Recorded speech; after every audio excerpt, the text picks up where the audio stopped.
Welcome, everyone. This is your friend, the DN What If, here with another exciting fanfiction. Today, we're diving into the story of What If Deku Was Raised by Boxtrolls? If you enjoy this video, don't forget to hit that like button and subscribe for more fanfiction content just like this. Now, let's get started with the fanfic. The rain had been falling since dusk, a soft drizzle that clung to the cracked sidewalks and turned the broken streetlights into blurs of yellow. Narrow alleys choked with litter and forgotten things stretched like veins off the main road, their darkness swallowing sound. It was late enough that the neighborhood had stilled, the voices of workers and vendors silenced, leaving only the hush of rainfall and the whisper of tires hissing past on wet pavement. A small boy sat trembling in the crook of an old doorway. He couldn't have been more than 2 years old, barely old enough to form sentences, too young to understand why his tiny hands now grasped at empty air. His mop of messy green hair was plastered to his forehead, his cheeks damp with both water and tears. Emerald eyes, wide and confused, searched the night as if the shadows might return the one person he knew would never come back. Izuku Midoriya was alone. Hours before, Inko Midoriya had stood staring down at her son, her hands shaking as she adjusted the folds of his worn little sweater. Her lips trembled as if she wanted to say something, but no words came. She had convinced herself this was mercy, that leaving him here, no longer her burden, meant he might find someone kinder, someone stronger, to raise him. A world where quirks defined worth had left her terrified of the child she loved. The child who, at his tender age, doctors whispered might be quirkless, after an X-ray was taken of his once broken foot revealed 2 joints in his pinky toe, and the twisted fear of her own inadequacy and shame, she had convinced herself that disappearing was the best gift she could give him. She had placed him on the step, kissed his hair once, and walked away without looking back. The sound of her retreating footsteps had echoed against the walls, each one an absence carving itself into his heart. And then she was gone. Now, little Izuku whimpered, clutching a soggy piece of blanket that was his only comfort. The rain had grown colder. Each drop seemed intent on reminding him of the warmth that had slipped from his grasp. Though his mind was too young to fully grasp abandonment, he knew something was wrong. He knew Mama should have been there to hold him when shadows pressed close around him. Instead, all he had was the thrum of rain and the quiver of shadows that seemed to stretch their fingers toward him. Unseen, beyond the flicker of the dead streetlight, something stirred. Eyes. Round, luminous shapes glinting faintly as they blinked from within the refuse of the alley. Cardboard shifted. Wood creaked as if boxes themselves shifted closer in the gloom. A pair of smaller eyes appeared beside a larger pair, and then another, curious and cautious. A low, warbling murmur that was not quite language bubbled in the stillness, like pebbles rolling down glass.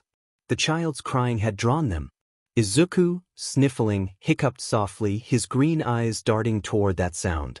Too scared to flee, too young to resist curiosity, his whimper faded into silence as he peered through tears.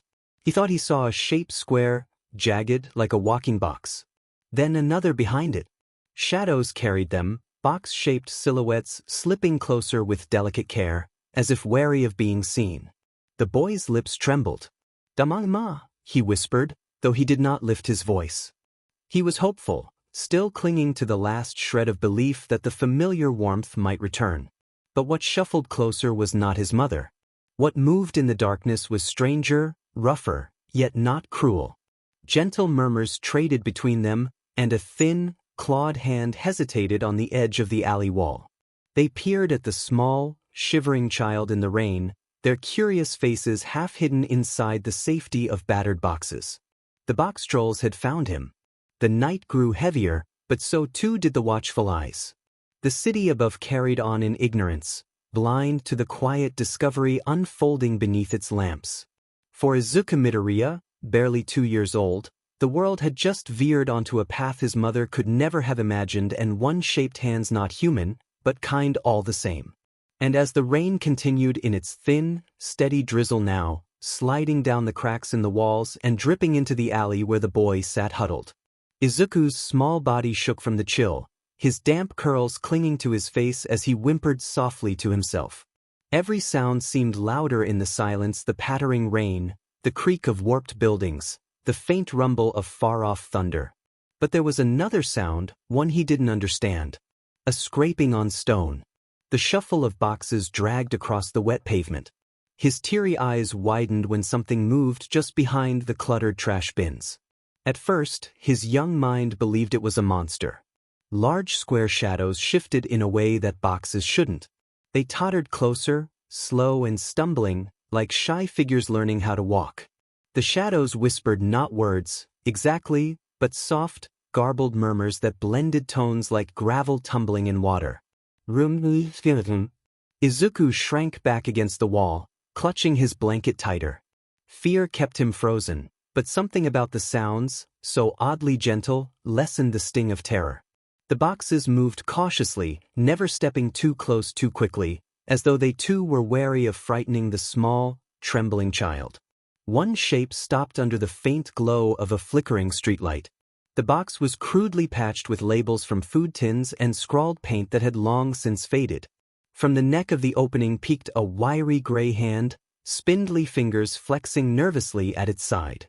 Then a face appeared, peering out from the rim of that box, bulbous eyes, wide and unsure, with an expression not of cruelty, but of concern. Izuku gasped and clutched tighter to his blanket, a small squeak escaping his lips. The creature froze at the sound, flinching as though it feared his cry like thunder. For a long moment, boy and creature stared at each other, green eyes locked to brownish gold, innocence suspended in fear. Then the smallest thing shifted between them. The creature moved its hand, slowly pressing it over its own chest. It gave an almost comical, guttural sound. Fish! The sound startled Izuku, but it also distracted him from his tears. Fish? He whispered softly, his tiny voice echoing. The creature blinked and nodded enthusiastically, tapping its chest again. Fish! It repeated, this time with certainty, as though reclaiming the name proudly. Another box stirred nearby, sliding awkwardly into view. This one was shorter, with colors painted crudely across its sides. Its face appeared next, rounder, younger, with bright, eager eyes. It gave another sound, lighter and higher-pitched. Shoes! The little boy blinked again, the tension in his face softening. Something fragile, unfamiliar, rippled through him, something like laughter threatening to break through his tears.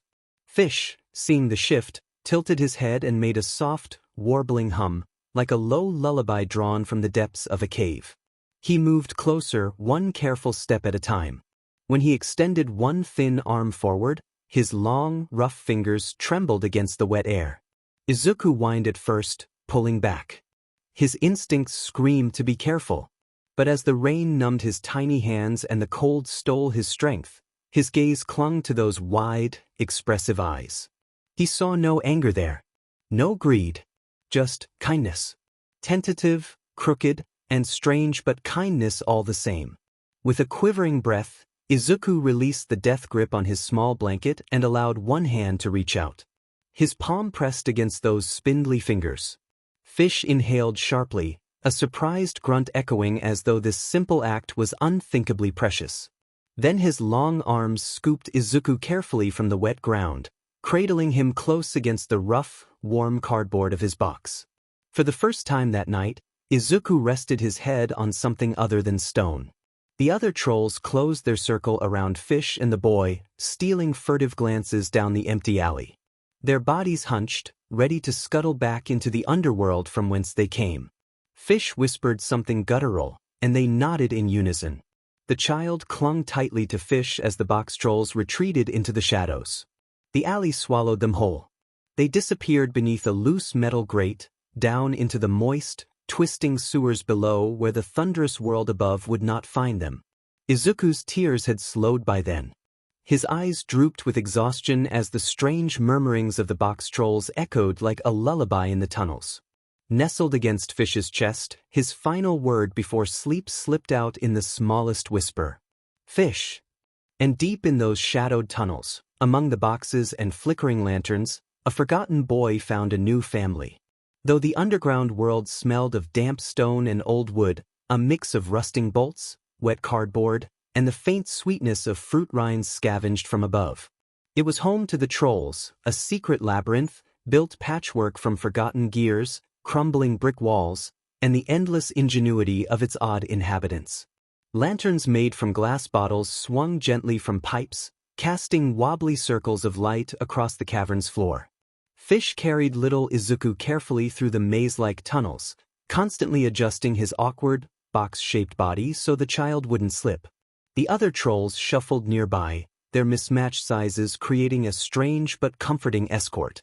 They murmured in their gravel-rolling voices, as if debating among themselves what, exactly, they had just picked up from the streets above. When Fish lowered the boy onto a nest of patched blankets and soft scraps of paper, Izuku stirred awake. His wide green eyes darted about, confusion replacing sleep. The world here was strange, warm in light but alien in smell and sound. His lip trembled, and just as the first whimper began to rise, Fish squatted in front of him. The troll's large eyes blinked rapidly, and he let out a soft, silly gurgle, "Brrblbly, up." Izuku sniffled, staring. Then, to Fish's delight, the boy let out a tiny giggle. Shoes, the smaller troll, popped up beside him, waving a broken toy spring like it was treasure. He squealed out his name again, "Shuz," bouncing as if trying to perform. The spring slipped from his grasp and sprang wildly into a pile of boxes, startling both trolls. The resulting squawk from another troll buried beneath the heap sent Izuku into a fit of laughter. His first true laugh since being abandoned. The Boxtrolls stilled. Then, slowly, their own grumbling chuckles echoed around the cavern, muttering joy that wasn't quite words but was rich enough in tone to carry their meaning. But their joy faded as a more pressing issue emerged. What on earth were they supposed to feed him? Fish scratched at the rim of his box, tilting his head. One troll proudly presented a shiny bolt he had scavenged, holding it up like a prize. Izuku blinked, tilted his head, and then promptly turned his face away, unimpressed. Another troll scurried back with a cracked boot sole, plopping it down like a feast. Izuku grimaced, the corners of his mouth tightening as though the idea alone was horrifying. Shoes disappeared into a side tunnel and returned dragging a tin full of copper screws. He grinned proudly, shaking it so the screws jangled. Izuku only stared for a second before deciding it was funny to mimic the gesture.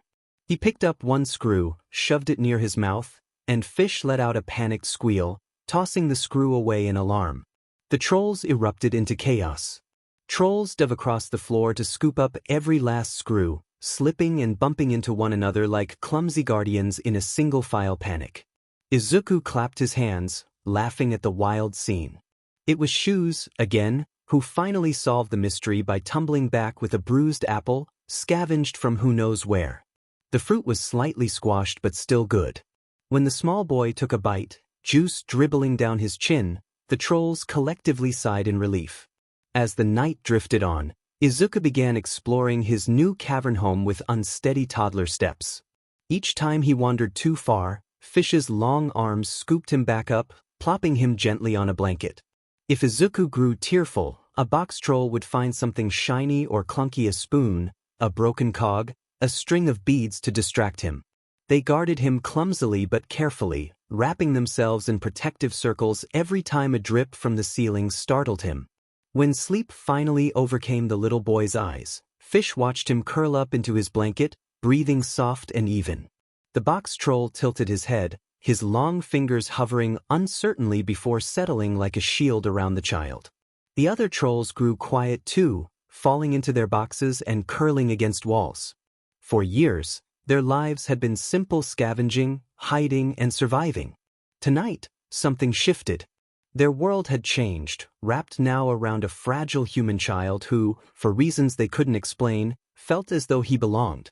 And so on Izuku's first night beneath the ground, the box trolls who knew nothing of humans solemnly began teaching themselves what it meant to be a family. Then by morning in the underground, though it was not measured by sunlight. There were no clear skies here, no dawn peeking beyond the horizon. Instead, the rhythm of the Boxtrolls' day came alive by the creak of pipes overhead and the shuffling sounds of boxes stirring awake. Lanterns, cobbled together from scavenged glass jars and flickering candles, cast soft yellow pools of light across the cavern walls. Amid the rustle of cardboard and the low murmurs of the trolls, Izuku stirred. His little frame shifted beneath the blanket nest, his green eyes blinking blearily against the dim, golden glow. His thumb found its way to his mouth, a small comfort in this cavernous strangeness. Yet when he glanced up, the first thing he saw was Fish's face hovering close, blinking slowly as though he had been keeping watch all through the silence of the night. For a heartbeat, Izuku froze. Then the familiarity of those gentle, wide eyes loosened the knot of fear in his chest. He gave a tiny yawn and reached upward, hesitant, but trusting. His small fingers brushed Fish's cheek in a clumsy caress. Something cracked in the troll's odd little chest at that moment. Fish, whose world had been nothing but shadow and gear and survival, leaned into the tiny hand as though it were the first touch of sunlight he'd ever known. A clumsy, guttural hum escaped him, but its tone was not his usual playful warble. It was softer, protective. The other Boxtrolls, meanwhile, began their chaotic routine of trying to care for the little human. Shoes rolled out of his box carrying a bent spoon, offering it like treasure. Another returned with a cracked sippy cup that must have belonged to some child above ground long ago. Izuku studied the items with both curiosity and confusion.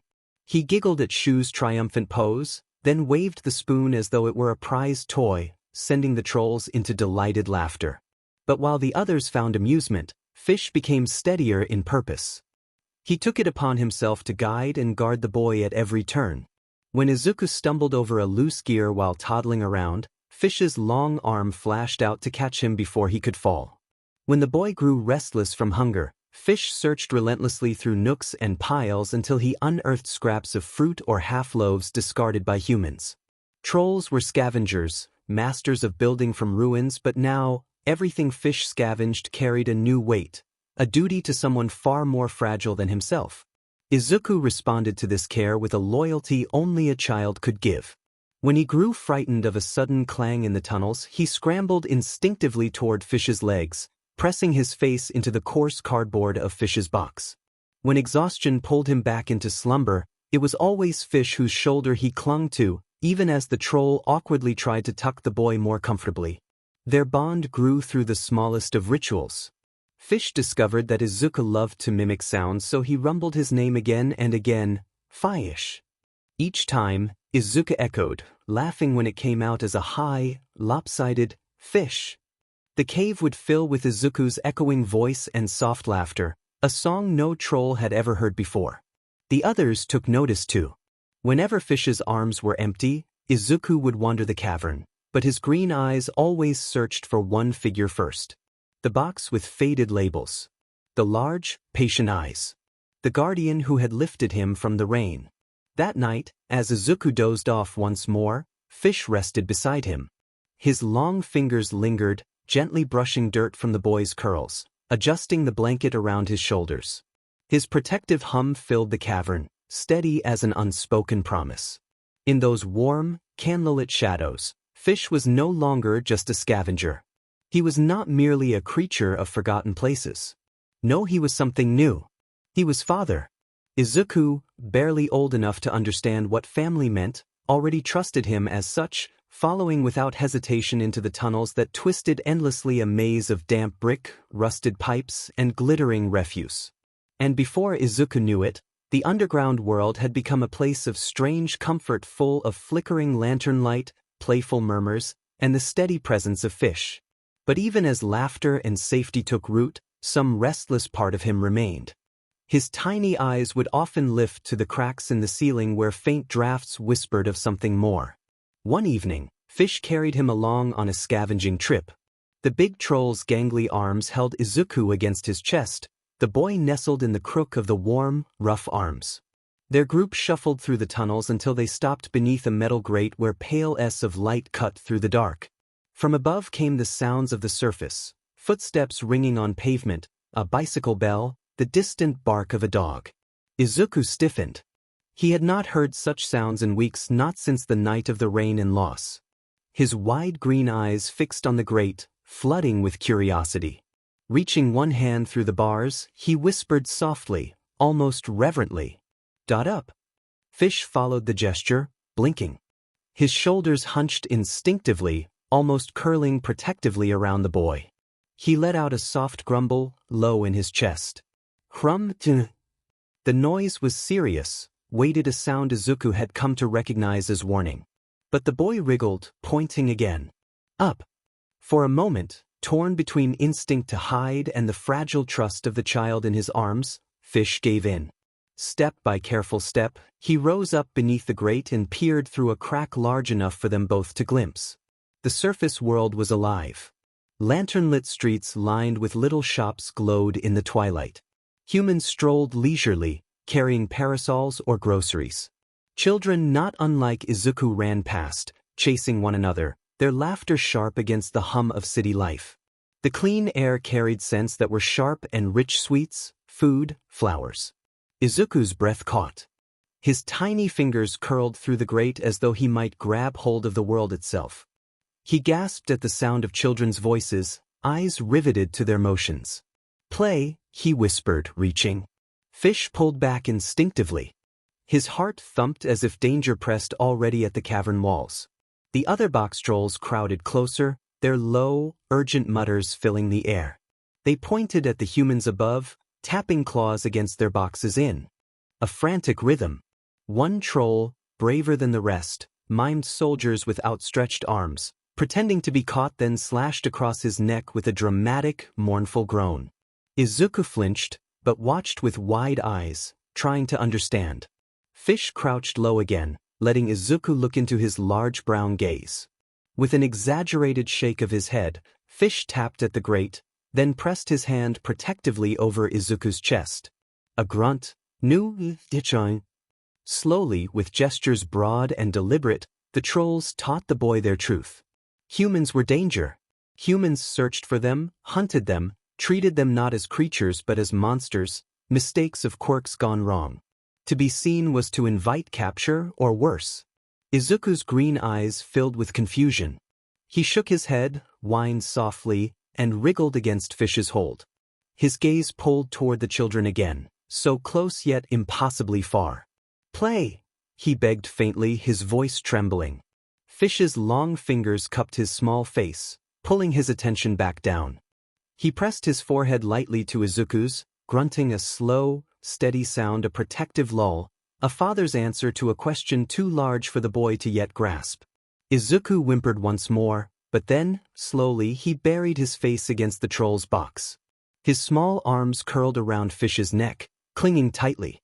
With relief, Fish carried him away, deeper into the tunnels, the faint glow of the human world fading behind layers of stone and pipe.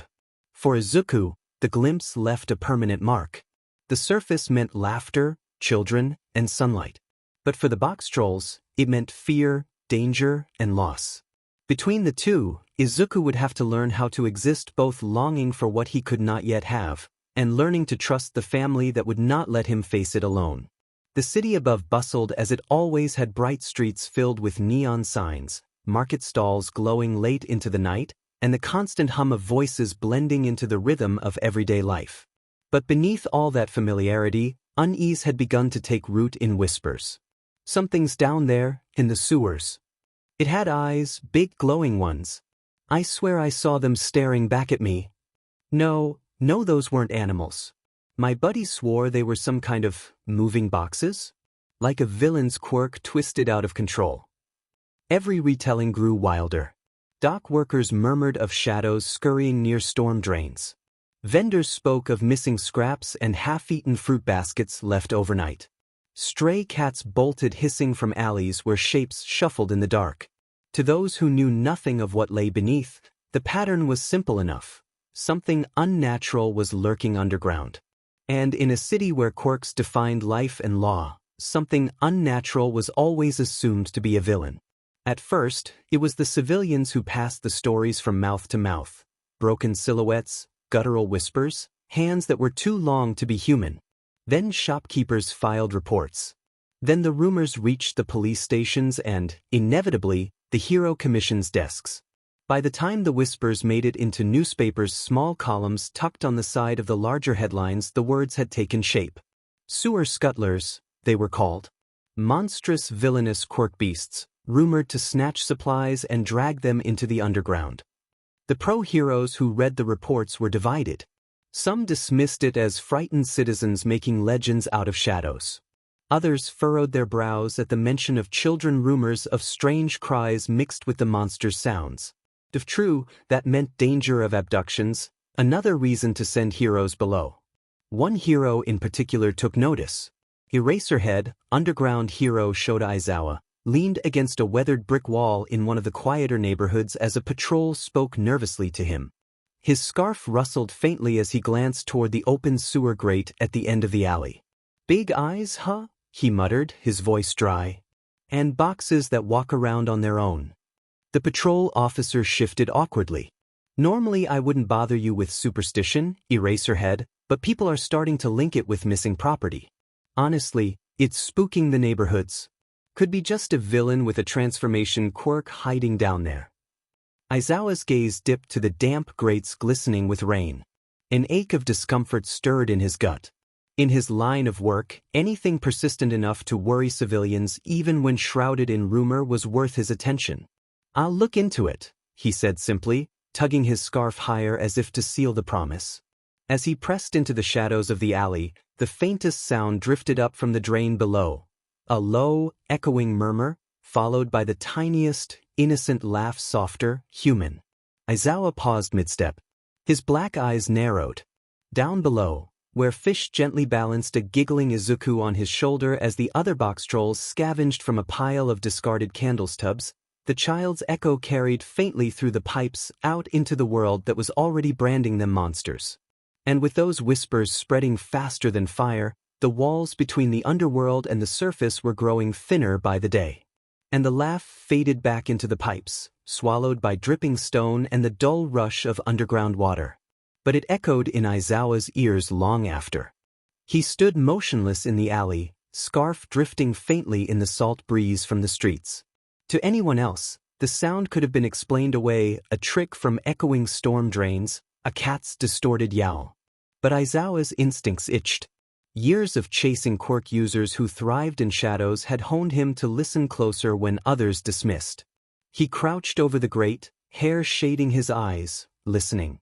A low series of guttural noises carried faintly upward. Heavy, lumbering thuds. Boxes scraping? And softer still, a hushed babble drifting into laughter again. Not an echo. Not a mistake. There was life below. Something or someone was living down there, he murmured, straightening. It wasn't just stolen food and shadows anymore. He tugged his scarf over his shoulders as he turned back into the rooftops. This wasn't a night for busting down manhole covers. One false move would drive whatever it was even deeper underground. The commission would scream for force soon enough, but Aizawa wanted the truth before fists and quirks destroyed it. Beneath the streets, the cavern of the Boxtrolls glowed with stubby candlelight, walls smudged with coal drawings that only vaguely resembled sons, children, or crooked boxes. Holding hands, the trolls cooed and chattered, huddled in small groups as they tugged wires into bundles or hammered broken tins into makeshift toys. Izuku sat high on Fish's shoulders, clapping excitedly as Fish lumbered around in a wide circle. The boy leaned down, tugging affectionately on his protector's thick ears as laughter echoed from deep inside him. Shoes skittered by, proudly offering a cracked plate like a treasure. Fish rumbled approval, letting Izuku pat it with wide eyes of wonder before passing it to the others. In this world of scraps and shadows, these things were gifts. The child's laughter was pure here, safe here. The trolls hummed with him, their guttural chorus low and warm. They thought themselves unseen, hidden from the cruelty of the surface. They didn't know their sounds had risen, drawn ears that were now listening. From the rooftop, Aizawa crouched, surveying the street with patient eyes. The neighborhoods above bustled carelessly, but his gaze never left that single grate. He knew he'd return tomorrow, and the night after. Observation. Patterns first, action later. His thoughts remained hard, focused on duty. The commission's words playing in his mind, Potential threat, unknown quirk, danger to civilians. And yet, even as he reminded himself, doubt gnawed quietly. A hostage screams. That Aizawa could recognize from a mile away. But what he'd heard wasn't a scream. It had been laughter bright, without fear. He told himself there would be answers soon. Down below, Fish rocked Izuku against his chest when the boy grew sleepy, humming deep and steady. The other trolls gathered tight around them, boxes pressed together like a family fortress. They too knew the walls above were growing thinner, but while they feared fire and blades, they couldn't yet sense the one man above who had already begun his watch. The sewers echoed with the usual symphony of scavenging clinking metal, the squelch of boots in shallow water, the muffled grumbles of Boxtroll voices carrying through tunnels. Fish balanced Izuku carefully against his chest, one long arm wrapped around the child while the other rummaged through a pile of discarded market crates. Shoes and two smaller trolls had discovered broken lantern glass half buried in muck, each proudly holding shards that glittered faintly even in the dim light. For Izuku, this had become routine. The dark world of twisting pipes felt like home now, and scavenging felt like family outings. He sat nested in Fish's arms, tiny fingers reaching toward a half-rotten apple one of the trolls triumphantly held aloft. His laughter bubbled, echoing faintly through the tunnel. But that laughter carried farther than Fish realized. Above the sewer grates, a team of pro-heroes in plain gear moved carefully with flashlights sweeping. The Hero Commission had sent them to investigate the rumors of villain quirk creatures lurking in the underworld. Their leader, a broad-shouldered man with a glowing visor, motioned for silence. Did you hear that? Like a kid laughing. The heroes exchanged glances. Fear hardened into resolve, fueled by the picture painted in rumors. Monsters that lured children into the depths. A heavy iron cover screeched as it was pried away, spilling pale light into the tunnel below. Fish froze instantly, his wide eyes reflecting the glare. Izuku blinked at the intrusion, startled, and then whimpered softly at the sudden brightness.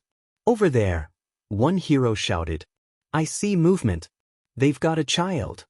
Flashlight beams swung wildly, and in that instant, the Boxtrolls became exactly what humans feared, crooked shadows with two long arms and two bright eyes cradling a trembling figure. Villains confirmed, barked the visor hero. Go, don't let them escape with the kid. The tunnel erupted into chaos. Fish jerked back sharply, pulling Izuku protectively against his chest as the boy began to cry. The other Boxtrolls panicked, dropping their scavenged treasures in clatters of glass and wood. One let out a guttural screech that echoed against the stone as the group scattered down side passages. Fish! Izuku wailed, voice trembling, not understanding but feeling the danger in every sound. Fish's heart pounded with panic. He pulled the boy tighter, murmuring frantic, soft tones, Echa, baby, his language clumsy but his intention clear. Safe, safe, I'll keep you safe. The heroes dropped into the tunnels, boots splashing against water. They gave chase, beams of light cutting through the labyrinth. Stop. Hand over the child. The Boxtrolls scuttled like crabs, boxes scraping against brick, darting into side tunnels too narrow for humans. Fish sprinted awkwardly, bounding on uneven stone, every movement made heavier by the boy clutching his neck. Water sprayed with each splash of his steps. A rope of capture tape lashed through the air, missing Fish by mere inches. Almost caught one hero shouted. Fish ducked sharply beneath a low arch, his body scraping and bending to fit, panting as he went. The clamoring yells grew fainter as the humans slowed. These tunnels were meant for creatures of cardboard and desperation, not for armored men above ground. When Fish finally slumped against a wall in a darkened alcove, his chest heaving, Izuku was sobbing loudly against him. The boy's tiny fists bunched in Fish's damp box, his cries piercing through the stillness. Fish tilted his head, gently rocking him as his long fingers brushed through the boy's messy hair. He began humming the same soft, rumbling melody he always used when the tunnels grew too silent. His voice vibrated like the whisper of deep stones, steady and soothing. Izuku's cries hiccuped, slowed, then faded into softer whimpers. He hiccuped once, blinking his big, wet eyes looked up at Fish. "Fish," he whispered shakily. Fish's wild heart calmed at that sound. He pressed his forehead gently against the boys as he always did, murmuring low reassurance. Around them, the other Boxtrolls regrouped, shaken and silent. They had narrowly survived this time. But above-ground eyes had seen them now. The world would not stop whispering. For Izuku, that night became the first time he felt fear clutch his chest so fiercely. But in Fish's arms, swaddled in cardboard warmth and strange, protective hums, he learned something else as well. As long as Fish held him, the fear faded. No matter what chased them, Fish would never let go. Not long after that, the tunnels had quieted after the chaos of the chase. No heroes lingered now, no beams of flashlights hunted the shadows. Only the persistent drip of water from rusted pipes and the low crackle of a scavenged lantern filled the cavern. The Boxtrolls huddled together, still shaken from their brush with the surface world, their guttural murmurs carrying a restless unease. But nestled safely in the crook of Fish's arms, Izuku had stopped crying. His cheeks were tear-stained, his curls damp, yet his wide green eyes sparkled with something innocent again, curiosity. His little hands tugged lightly at Fish's arm before wandering toward the broken gadgets scattered across the cavern floor. Among them lay a battered tin can dented into odd shapes. Izuku picked it up and gave it a shake. The hollow container rang with a metallic rattle. His eyes widened. Again he shook it, giggling at the sound. Fish tilted his head, watching. He rumbled softly, intrigued. The boy, delighted by Fish's attention, shook the can again and squealed in laughter. Then, with a child's natural instinct, he began to beat the can gently with his tiny palm. Tap, tap, tap. The sound was uneven and clumsy but joyous. Fish blinked, then crouched low, picking up an old gear plate from the ground. He tapped it with a long finger clang, clang, clang. The deep sound reverberated through the chamber. Izuku gasped at the echo and clapped. "Again! Again!" he babbled, though the words were broken toddler noises. Fish obliged, tapping rhythmically this time. Clang, clang, clang. Izuku beamed, trying to match the beat on his tin. It came out crooked and rushed, but the effort filled the cavern with a strange harmony. The other Boxtrolls gathered slowly, peeking from their boxes. One brought out a broken bottle and blew across its rim, making a hollow whistle. Another banged two wooden scraps together with glee. Soon, the cavern filled with a crude, chaotic orchestra, metallic clangs, soft whistles, and Izuku's high-pitched laugh threading between them. The boy swayed in Fish's lap, mimicking rhythm, tapping on his can and stomping his little feet. His laughter rose higher as Fish leaned close, humming a low, steady tone beneath it all, his voice like stone vibrating through deep caves. The hum carried the rhythm, grounding the noise into something that almost resembled music. Tish. Izuku strained, trying to shape the word through his babbled singing. He drummed his can more furiously, his grin wide. Fish. Fish. The Boxtroll froze for a breath in surprise, then made a delighted chuffing sound, pressing his large hand carefully over his chest. He repeated it proudly. Fish. Izuku, thrilled, echoed it again, his chant mixing with his music until it no longer felt like just words, but a celebratory song. From that night forward, the cavern often echoed with their makeshift concerts, Izuku drumming, trolls clapping boxes together, whistles of bottles and clangs of gears under Fish's steady hum. Music became their secret language, their bridge between boy and troll. And as the child giggled under cardboard lantern light, safe in the shadows with rhythm in his heart, Fish felt something he couldn't put into words, a bond stronger than blood, sustained not by fear or scavenging survival, but by a shared song. Far above them, the city carried on unaware. Lanterns had burned low in food stalls, the hum of voices fading as shutters closed and streets emptied for the night. It was past midnight when Aizawa Shota found himself wandering yet another damp neighborhood, scarf trailing silently at his side. Patrol duty suited him, the quiet fit his personality, the shadows gave him cover, and the late hour meant fewer bright-eyed reporters or fans to bother him. He liked it that way. The world above was loud enough without him needing to fill the silence. But even silence had its flaws. Standing on the lip of an alley near a drain, Aizawa closed his eyes for just a moment, feeling the rhythm of the city. A dripping gutter. A cat padding lightly across a groaning trash can lid. The faint hum of a late train in the distance. He had long since trained his senses to pinpoint sounds, to break apart the layers of the city atmosphere. Which was why he noticed it. A faint clang beneath the alley, followed by another. Hollow, uneven. Then lighter taps, almost like small hands pounding on something tinny. Interspersed between them was something stranger, a deep humming sound, low and constant, resonating beneath the surface. It wasn't the hum of machines. No, it almost sounded like a voice. And then, as if to confirm his instincts, the faintest giggle drifted up through the grate. A child's giggle. Aizawa's eyes flicked open. He crouched swiftly by the drain, listening as the sound of makeshift music echoed faint but clear. Tin clatters, wood taps, hollow whistles, all jumbled together in chaotic rhythm. And over it all, the laugh of a boy. That so the rumors weren't entirely nonsense, and maybe just maybe he hadn't heard entirely wrong the other night. He frowned, brushing stray hair from his eyes. If the reports were right, civilians were already calling them villainous creatures, strange box-shaped shadows rumored to steal food. But this? Music and laughter didn't line up with that kind of malice. He couldn't ignore it either, not when the sound of a child was tangled in the rhythm. Someone or something had a kid down there.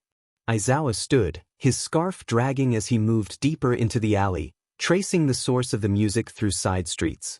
It rose and fell, like waves underground, only clear at certain grates before fading again. Each time he caught the giggle, unfiltered joy carried upward. He paused without realizing why. His brow furrowed in thought. That if it's a villain, they're awfully bad at staying hidden. Some part of him wanted to dismiss it, chalk it up to delusions of tired ears, but the memory of news clippings stuck with him. Families whispering that something strange lived underground, merchants complaining of stolen scraps, frightened children claiming to see bright eyes peering from drains. All of it filtered into his instincts, and his instincts rarely failed him. He stopped at one particular grate where the sound rose sharpest. Closing his eyes, listening hard, he almost envisioned the scene below, mismatched clanging, odd guttural murmurs, and a boy's sweet voice chiming over it as though the whole mess were a concert just for them. Aizawa's chest tightened imperceptibly. He could ignore a lot of things on patrol, but not a child's laugh hidden beneath the city, where only danger lurked. He straightened. Once more, tugging his scarf tighter across his shoulders. Slipping into the mouth of the sewer, he crouched now below the rusted grate, adjusting his angle until shadows shifted just so. And there, just beneath the light of a flickering lantern cobbled together from debris, he saw them. 1, 2, 3, 4 crooked shapes half hidden in boxes like living armor. Their hunched bodies moved with a strange gait, arms gangly and too long. And in the arms of the largest one, the child. The boy was nestled against the chest of a troll in a battered box labeled with a fish picture, his curls damp, his little hands fiddling clumsily with a spoon like it were a toy. He was laughing. But when Aizawa first saw the scene, all he registered was the image of a creature clutching a struggling toddler. His chest constricted, legs uncoiling before thought. He dropped lightly from the wall behind them, scarf unraveling in a flash. Put the child down. Fish jerked, round eyes going wide. The other Boxtrolls scattered instantly, squealing guttural sounds that echoed off the cavern walls. Fish's protective hold tightened instinctively around Izuku, who startled at the sudden voice. Fish! Izuku murmured, confused, sensing the tension vibrating in the arms that held him. He buried his face against the cardboard chest. Aizawa's eyes narrowed as his quirk activated, glowing red across his tired, sharp gaze. I said put him down. Now. Fish backed away, emitting a deep, nervous warble. His hands shook, but he didn't release the boy. The box troll turned and bolted, water splashing under his feet. Aizawa leapt after him, scarf whipping out in smooth coils. His cloth lashed through the air, aiming to bind. Fish twisted desperately away, just barely ducking under the strike. Izuku shrieked at the sudden pull, confused and frightened. Hoo-hoo! One Boxtroll's guttural call echoed somewhere in the darkness. They scattered, scraping and clattering boxes against stone as they vanished into tunnels. The chase burned forward. Fish scrambled on all fours now, his ungainly shape bounding over shallow streams and cracked stone. Izuku clutched fiercely in his arms. Aizawa pursued silently, steps measured, stalking like a predator. Izuku's cries pierced the chase, small fists gripping Fish's collar. Fish! Fish! The boy wasn't crying for help from the man behind them, he was crying for the troll that carried him. Aizawa faltered for just a heartbeat. A child calling a creature like that, like he was calling his father? He ground his teeth and surged forward, scarf lashing again. You're not keeping him. Fish scrambled into a narrower passage, his long arms clinging to the boy's frame as though he could shield him with his whole awkward body. Breaths came ragged and fast through guttural hums, low, desperate.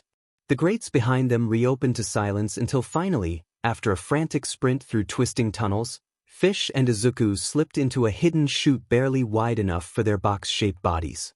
The scarf lashed behind them, barely missing Izuku's ankle before Fish fully disappeared into the narrow crawl space, gone into deeper shadow. Aizawa landed hard, scarf retracting, chest heaving. He stood there in the stink and dim lantern glow, jaw tight, staring at the space where they had vanished. A child's voice still echoed in the dark. Fish! It was not a cry of fear. It was love. Aizawa straightened slowly, eyes narrowing in the dim. The facts didn't line up, but his instincts were louder. Whatever it was, whoever those box creatures were, they had a child. And he was going to bring the boy back. The tunnels were chaos. Boxtrolls darted through crooked passageways, boxes scraping loudly against stone as they skittered into the dark. Their guttural murmurs rose and fell in frantic, overlapping rhythms, filled with panic and disbelief. They huddled deep in an alcove hidden by collapsed brick and thick pipes, whispering, shaking their clawed hands as if to fling away the fear that clung to them. One troll slapped the side of his box dramatically, his sounds sharp and angry. Another rolled in circles, muttering gibberish like a prayer against the intrusion.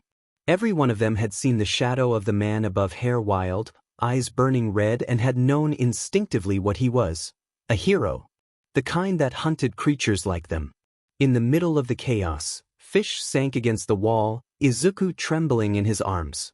The boy was crying openly now, his small fists curled tight against Fish's chest. His cheeks were blotchy red, his voice high and broken. Fish. Fish, scary. Fish's large hands trembled. His wide eyes reflected the dim lantern, filled with their own kind of fear. He'd been reckless, letting the man with the scarf see them, and now the others looked to him as though he'd brought ruin into their world. But when Izuku's words cut through the panicked noise, the sobs of the child who had trusted him, Fish's instinct to collapse buckled into something steadier. With one deep breath, the troll shifted. He lowered onto his knees, cradling the boy close until Izuku's screaming slowly became hiccups. Fish rocked gently, long arms swaying in rhythm.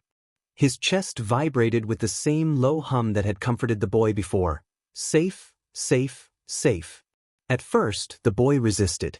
He clutched desperately, shaking his head, eyes still darting into the shadows as if the man's glowing gaze lingered there. But the hum was patient, gentle. It wove through the cavern like a lullaby drawn from deep stone, steady and calming. Izuku's breath hitched, slowed, then softened. His head drooped against Fish's shoulder, curls damp against cardboard. His tears stained Fish's rough box, but his tiny hands unclenched, finding their way beneath the troll's chin where they simply held on. Fish, he whispered again, quieter this time. Not terrified. Just tired. Fish's eyes softened. He pressed his broad forehead gently against the boy's, the gesture becoming his silent promise. No matter who comes, I'll protect you. The other Boxtrolls, still restless and wild, circled closer. Their guttural language shifted in tone, less frantic, more hushed. They looked to Fish, to Izuku's small head rising and falling with each shaky breath, and saw with their own eyes what had already become clear. He wasn't just a scavenged child. He was theirs. And now, more than ever, they knew the world above would never stop hunting them, but for Izuku, they would scuttle deeper, hide sharper, and protect stronger. in the shadows of the underground, would keep him close. But soon the sewers, for all their dripping walls and rusty pipes, had grown quieter since the night of the chase. The Boxtrolls moved with extra caution now, glancing nervously at every grate they passed, their boxes scraping less noisily as they learned the importance of silence. Fear had lingered heavy in their stubby bodies, making them jump at every echo, every drip of water from above. But Izuku was different. Where the trolls saw threat, he saw home. Where they felt hunted, he felt safe in the presence of his strange guardians. And without truly meaning to, the little boy carried with him a kind of light that softened the jagged edges of their worry. That morning, or what passed for morning underground, Fish found Izuku tugging at a discarded lump of coal the trolls had collected. The soot clung to his tiny hands as he smeared it across the stone floor. At first, Fish panicked, murmuring sharply as he tried to pull it away. The child's hands were messy enough without black stains covering every finger. But Izuku shook his head stubbornly, clutching the coal. "Draw, Fish, draw." Fish tilted his head, confused. The boy dropped immediately to the floor and began dragging his little hand across the stone, leaving thick black streaks. Shoes quickly scampered over, curious, muttering excitedly as he pointed and grabbed another piece of coal. Izuku giggled and kept scribbling, smearing wide loops and crude shapes. Soon the floor of the cavern bloomed with wild lines. He lifted one hand proudly, palm now stained pitch black, and slammed it against the wall with toddler force. A perfect black handprint stuck to the stone. Izuku squealed in triumph. "Fish," he chirped, turning, eyes shining with pride. He pointed at the handprint. "Izuku." His voice lilted, the first time he clumsily paired his name with his creation. Fish stared at the small imprint for a long moment, this tiny, fragile mark in a vast, cold cavern. Slowly, carefully, he reached for a chunk of coal himself. Clawed fingers pressed awkwardly against the stone, leaving a much bigger, jagged handprint beside Izuku's. Izuku gasped. Then, with a laugh so bright it echoed up pipes and tunnels, he clapped his messy black hands. "Fish." "Izuku." "Same." The box troll flinched at the sound, same, a word simple but powerful, one even these creatures could grasp from tone and gesture. Their small boy was saying they belonged together. Soon the others joined in. One troll slapped a three-fingered smear above the first prints. Another dragged crooked box edges across the floor to leave faint markings. Within an hour, the walls of that hidden alcove bloomed with messy coal paintings, smudges, circles, crooked figures that looked like boxes with arms. In the middle of it all, Izuku grinned with soot spilling across his cheeks, face glowing like the lanterns overhead. When he crawled back into Fish's lap, smudging the troll's chest with little black handprints, there was no panic in the room. No thought of heroes or hunters. Only giggling breath, rough chuckles, and the sound of cardboard shifting as the trolls clapped together in their odd little way of cheering. Izuku wriggled closer into Fish's chest, his voice muffled but firm with childlike certainty. "Family." Fish's arms wrapped around him tighter, forehead pressing to the boy's crown. His low rumble vibrated like a vow. The Boxtrolls, for all their fear of the world above, felt it too. For a fleeting, perfect moment, everything else slipped away. Their little human had not just learned to draw. He had reminded them all that love was louder than fear. All the while the city was loud with rumor, but underground the truth whispered quieter than most cared to hear. From the shadows of another rain-slicked alley, Aizawa jumped into the sewer just like before as he crouched silently beneath the open grate. His scarf shifted faintly, coiled loosely in his hand as he peered down into the dark. It had taken days of careful watching, tracking rumors and following noises heard during patrols, but he had finally found it again, the faint flicker of light, the distant echo of sounds that did not belong to vermin. Clatters, murmurs, and tonight, laughter. The sound of a child. Aizawa kept his eyes narrowed, tired gaze scanning every movement below. Lanterns cobbled together flickered inside the cavern, and within them the strange box creatures bustled about like some parody of a community. They moved awkwardly, clumsy and guttural but not aimless. Not tonight. His eyes focused, unblinking, on the largest one, the same figure from before. the one with the battered crate-marked fish, carried the boy just as before. But what he saw next brought pause to even his seasoned instincts. The boy wasn't writhing to get away. He wasn't terrified. He was smiling, cheeks smudged with soot, tiny hands pattering rhythmically against the troll's box as if playing a drum. The creature fish hummed low in response, a steady tone that caused the boy to erupt into laughter. Aizawa's jaw tensed. This wasn't right. Villains who kidnap children didn't cradle them like glass. They didn't rock them back and forth with the patience of a parent. They didn't. He stopped his thoughts sharply. Confusion clouded judgment. Whatever his eyes showed, the facts remained. Monsters were living in the sewers with a human child in their arms. Whether or not the boy had grown comfortable with them didn't erase the danger. Still, against his better judgment, Aizawa lingered. He watched as one of the box creatures brought the boy a chunk of half-crushed fruit. The troll offered it clumsily, retreating almost shyly when the child took it with a bright, "Thank you," lisped through half-spoken words. Izuku sat cross-legged on a blanket of rags, happily eating, while the trolls gathered close in something that resembled pride. Aizawa's sharp eyes caught another detail.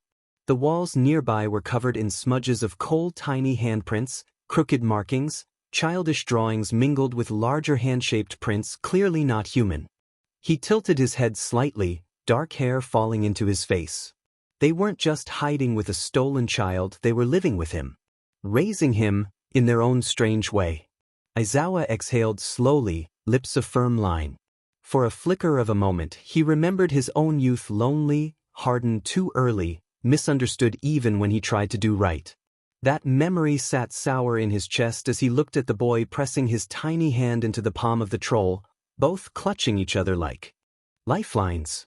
"You don't belong down there, kid," Aizawa whispered under his breath, voice rough. His black eyes hardened again, returning to duty. No matter how gentle they act, one day they'll slip. A place like that isn't safe for a child. He rose to his feet, scarf trailing as he vanished back into the darkness of the alley. He told himself the clarity was simple: the creatures were hiding a child, and that meant danger. But the flicker of laughter that trailed after him from the grate below lingered stubbornly in his mind, sharper than any report or rumor. Word of the sewer scuttlers, soon carried farther though, farther than rumor-filled bars and police reports. Shadows in the underworld of the city had begun to listen, too, and in that underworld, rumors were currency. In a shuttered warehouse by the docks, 3 men huddled around a splintered table. Their voices were low, crackling with amusement and greed. "I'm telling you, I saw it with my own eyes," hissed one of them, a wiry man with crooked teeth and a quirk that made his fingertips glow faintly like hot coals. Big ugly boxes walking around like they were alive. Some kind of mutation quirk, guaranteed. Or some underground experiment gone rogue, grunted the bigger man, slamming a bottle down for emphasis. His quirk let him harden bone plates across his arms, so his threats had weight. Doesn't matter what if it's down there, it's feral. And feral can be caught. Might be worth something to the right buyer. The third, slimmer and sharper-eyed than the others, leaned back in his chair, smirking. "The commission thinks they're villains? Well, maybe they are, maybe they ain't. But if they're hiding, they're vulnerable. Strange quirks fetch a lot in the black market, same with rare beasts." His grin widened, glittering with malice. "Hell, people pay triple for quirks you can chain." The coal-fingered man snickered, then tossed in the final hook. "And you know what else? Heard one of 'em was carrying a kid. Fragile, human. That means they've gotten soft. Easier to grab. Easier to sell." The room fell into silence, the flick of a match lighting a cigarette punctuating the stillness. When the smoke curled upward, the big one grunted. "Then we find 'em." They pushed their chairs back, already planning routes into the sewers, tools clanging as they gathered jagged nets and iron cages. They had no idea what the Boxtrolls truly were, no interest in innocence or family. To them, the trolls were a payday. A chance to haul something strange out of the dark and chain it up for coin. And worse, if there truly was a child among them, he too could be bait. Above ground, rumors birthed suspicion. Heroes believed they were protecting the people. But in the shadows, villains smelled profit, and that made them far more dangerous.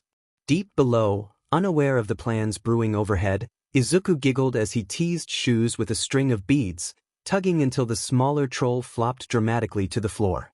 The cavern echoed with laughter again. But outside their box-made home, the walls of the world were beginning to close in. Heroes watched from above. Villains plotted in the dark. And the fragile family, clinging desperately to each other in the sewers, had no idea that the danger beneath the city no longer came only from misunderstanding, but from malice. Down below, life carried on in its quiet rhythm. In the dim tunnels, danger felt like something distant, a rumor carried through pipes and shadows. The small echoes of laughter were stubborn things, refusing to die even as the darkness pressed closer. The sewers were never silent, but tonight the echo of dripping water carried an extra weight. Fish's ears twitched, uneasy, though Izuku was happily humming from his perch on the troll's shoulders. The boy swayed side to side, tiny hands tugging at Fish's box rim like reins on a horse, giggling at the silly game.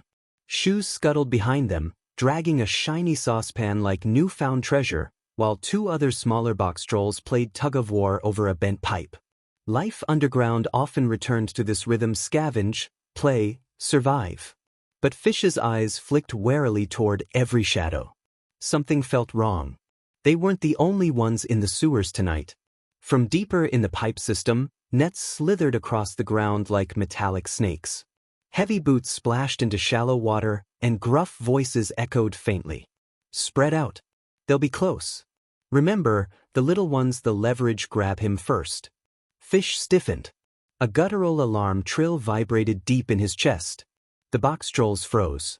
Izuku tilted his head curiously at the sound, only to be snatched suddenly into Fish's arms again. His small fingers clung nervously to his protector's collar as the trolls scrambled back into a defensive huddle. The ambush fell quickly. Nets slammed down from above, iron frames clattering closed around one of the younger trolls. He squealed, clawing at the bars, his box scraping against the stone. Another spear-like pole jabbed toward Fish, aiming for his arms, aiming for Izuku. "Got him. Bring the cages, hurry," one villain barked. Fish leapt back with surprising agility, box edges dragging against the wall. He clutched Izuku tightly, his low rumble becoming a growl that no human could mistake for anything but defiance. Shoes darted to his side, teeth bared in his goofy but fearless way. The villains closed in, their boots ringing against damp metal. One swung a chain net overhead, hurling it toward Fish and the child. But before it could land, three trolls moved as one, leaping, biting, and clawing at the chain with their wiry limbs. Another troll scuttled behind and yanked the villain's legs from under him. He crashed hard into the muck. Fish barked a sharp hum, a command. The trolls shifted. For creatures thought mindless, their teamwork was uncanny. One threw scraps of debris, another knocked over a scaffold of pipes, sending a wave of foul water across the walkway. The lantern held by one villain sputtered out, plunging the tunnel into flickering shadows. "I can't see, they're everywhere." With child pressed tight against his chest, Fish charged forward, barreling past confused villains. His box took the brunt of chains and hooks, his long arms lashing out to swipe at weapons. The other trolls scuttled after him, forming a living shield around Izuku. But the racket drew more than just villains. Above, patrol heroes had already been circling in suspicion. Hearing the clash below, they descended quickly, flashlights cutting through darkness. Arrived, all they saw was chaos. Monstrous box creatures grappling in the sewer with rough-looking men. Villains fighting over spoils. One hero declared grimly, snapping his wrist to summon a quirk. "Looks like they've been squabbling over stolen property and a child." The heroes leapt in, attacks sparking. Nets of light, blasts of force, quirk power flooding the tunnel. The box trolls shrieked, scattering wildly not just from villains now, but from heroes as well. To the outside eye, it looked like one violent mass of villains fighting for scraps. Through it all, Izuku clung to Fish, eyes wide with terror. But even as blasts shook the stone and chains clattered, Fish's humming grew steady. Pressed against the boy's small body, the sound reverberated loud, calming Izuku's sobs even as chaos roared around them. Safe, safe, I won't let go. With a final surge, the trolls collapsed a rotten pipe, water bursting through with force. The surge washed Boots out from under both villains and heroes as the Boxtrolls vanished into a labyrinth of smaller tunnels no human could fit into. Silence returned, save for water dripping back into place. The heroes pulled themselves together, muttering grimly. Whoever they are, they're dangerous. But deeper below, hidden in the safety of their cavern, Izuku lay bundled in Fish's arms, soot-smudged cheeks pressed against his chest. He whimpered softly, then murmured the word that still cracked the silence like sunlight through stone. Fish. And at that sound, the trolls around him trembling, dripping, faces scraped grew quiet. Fear lingered, but Izuku's innocence, his certainty that fish meant safety, steadied them all. For now they had survived. But the world above would not stay at bay forever. The tunnels dripped and groaned as if mourning with them. The battle's echoes still clung to the stone, the heavy crash of boots, the hiss of quirks, the clanging of cages, but down in the safety of their hidden cavern, there was only silence broken by the ragged sound of panting. The Boxtrolls huddled close, a shivering heap of mismatched cardboard and scarred legs. Some clutched bruises from the fight, smudges of soot and mud assuaged their pale skin. Others picked nervously at their boxes, wide eyes darting toward every shadow as if more humans might burst through the walls. Fish sat at the center, his arms wrapped around Izuku. The boy had cried fiercely at first, shaken by the storm they had fled through, but now his sniffles slowed. His small face pressed into Fish's chest and his fists clutched tightly at the cardboard folds. Exhaustion weighed on him, yet even in his drowsy blinks, he whispered what steadied the trolls around him. Fish. Fish safe. The larger troll stilled, chest thrumming at those words. His long fingers stroked gently across Izuku's soot-stained cheeks until those whispers faded into soft breaths of half-sleep. Shoes, braver than most, scuttled forward and sat against Fish's side. He laid one clawed hand against Izuku's tiny knee as if confirming, "He's here, he's real, we didn't lose him."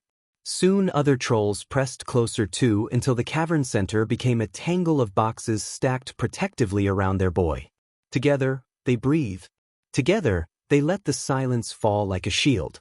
For the first time since they rescued Izuku from the rain, fear pressed through them, not of themselves, but of him. Of losing him. Twice now humans had come for the boy, heroes out of misunderstanding, villains out of greed. Neither had seen love cradled in a troll's arms. Neither cared. All they saw was danger and opportunity. The Boxtrolls muttered among themselves, their voices guttural, sharp at first accusations, fear, questions. But when Izuku stirred faintly in Fish's arms, twitching at the noise, all the mutters softened at once. Their grumbles melted into low hums, a lullaby echoing deep in the chamber. They were trying to promise him peace when their own hearts were breaking. Fish's eyes lingered on the child's face. He pressed his forehead gently to the boy's, his hum deep and tremulous. The truth was heavier than any box they had borne. This couldn't last. Not with hunters above, not with Izuku's world pulling toward the surface. Their underground clan had protected him as best they could. But Izuku wasn't a troll, wasn't born for damp caverns and scavenged scraps. He deserved sunlight. The thought twisted in Fish's chest, painful and bitter. He couldn't imagine putting Izuku back in human arms, not after seeing what those same humans had tried to do. But deep in his wide, gentle gaze, he knew what the others also realized. One day, soon, they would have to choose between clinging to the boy or keeping him safe. For now, they drew tighter instead, their boxes pressed until they resembled a fortress around their fragile child. They would endure together as they always had. But seeds of change had been sown, and no matter how they hushed them, the thought echoed silently through each troll's heart. They might not always have him. But so long as Izuku's tiny voice called for them, so long as he laughed, giggled, and whispered fish in the dark, they would stand together, box upon box, the only family he knew. For now, that was enough. And as the cavern felt heavier in the days after the attack, the Boxtrolls still scavenged, still played their odd little games, still clattered about in their boxes as they always had, but something had changed. It sat quiet, unspoken, in the way they lingered near the shadows of tunnels instead of straying too far. It showed in the mutters that stopped abruptly when Izuku scampered near, or in the sharp glances exchanged when the boy clapped joyfully at something simple. Their laughter came quieter now, and Izuku noticed. At barely 3 years old, there were many things he couldn't understand. He didn't know why humans above looked at his family with fear. He didn't know why men had thrown nets at them, or why heroes shouted with glowing eyes. But what he could understand was tone and expression, and the way his family's low croaks no longer vibrated with safety like before. They were worried, and it frightened him. One night, while Fish rested against the cavern wall, Izuku crawled into his lap with unusually quiet steps.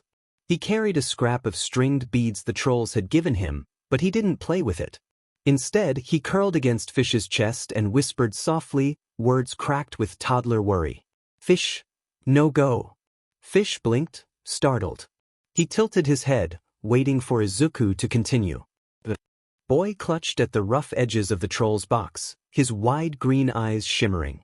"Stay, always stay." His lip trembled, the plea outweighing his young voice's strength.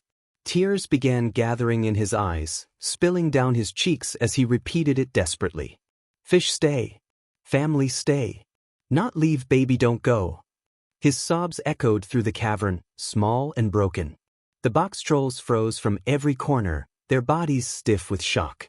It was one thing for them, cowardly and cautious, to whisper about the truth that they might one day have to give him up.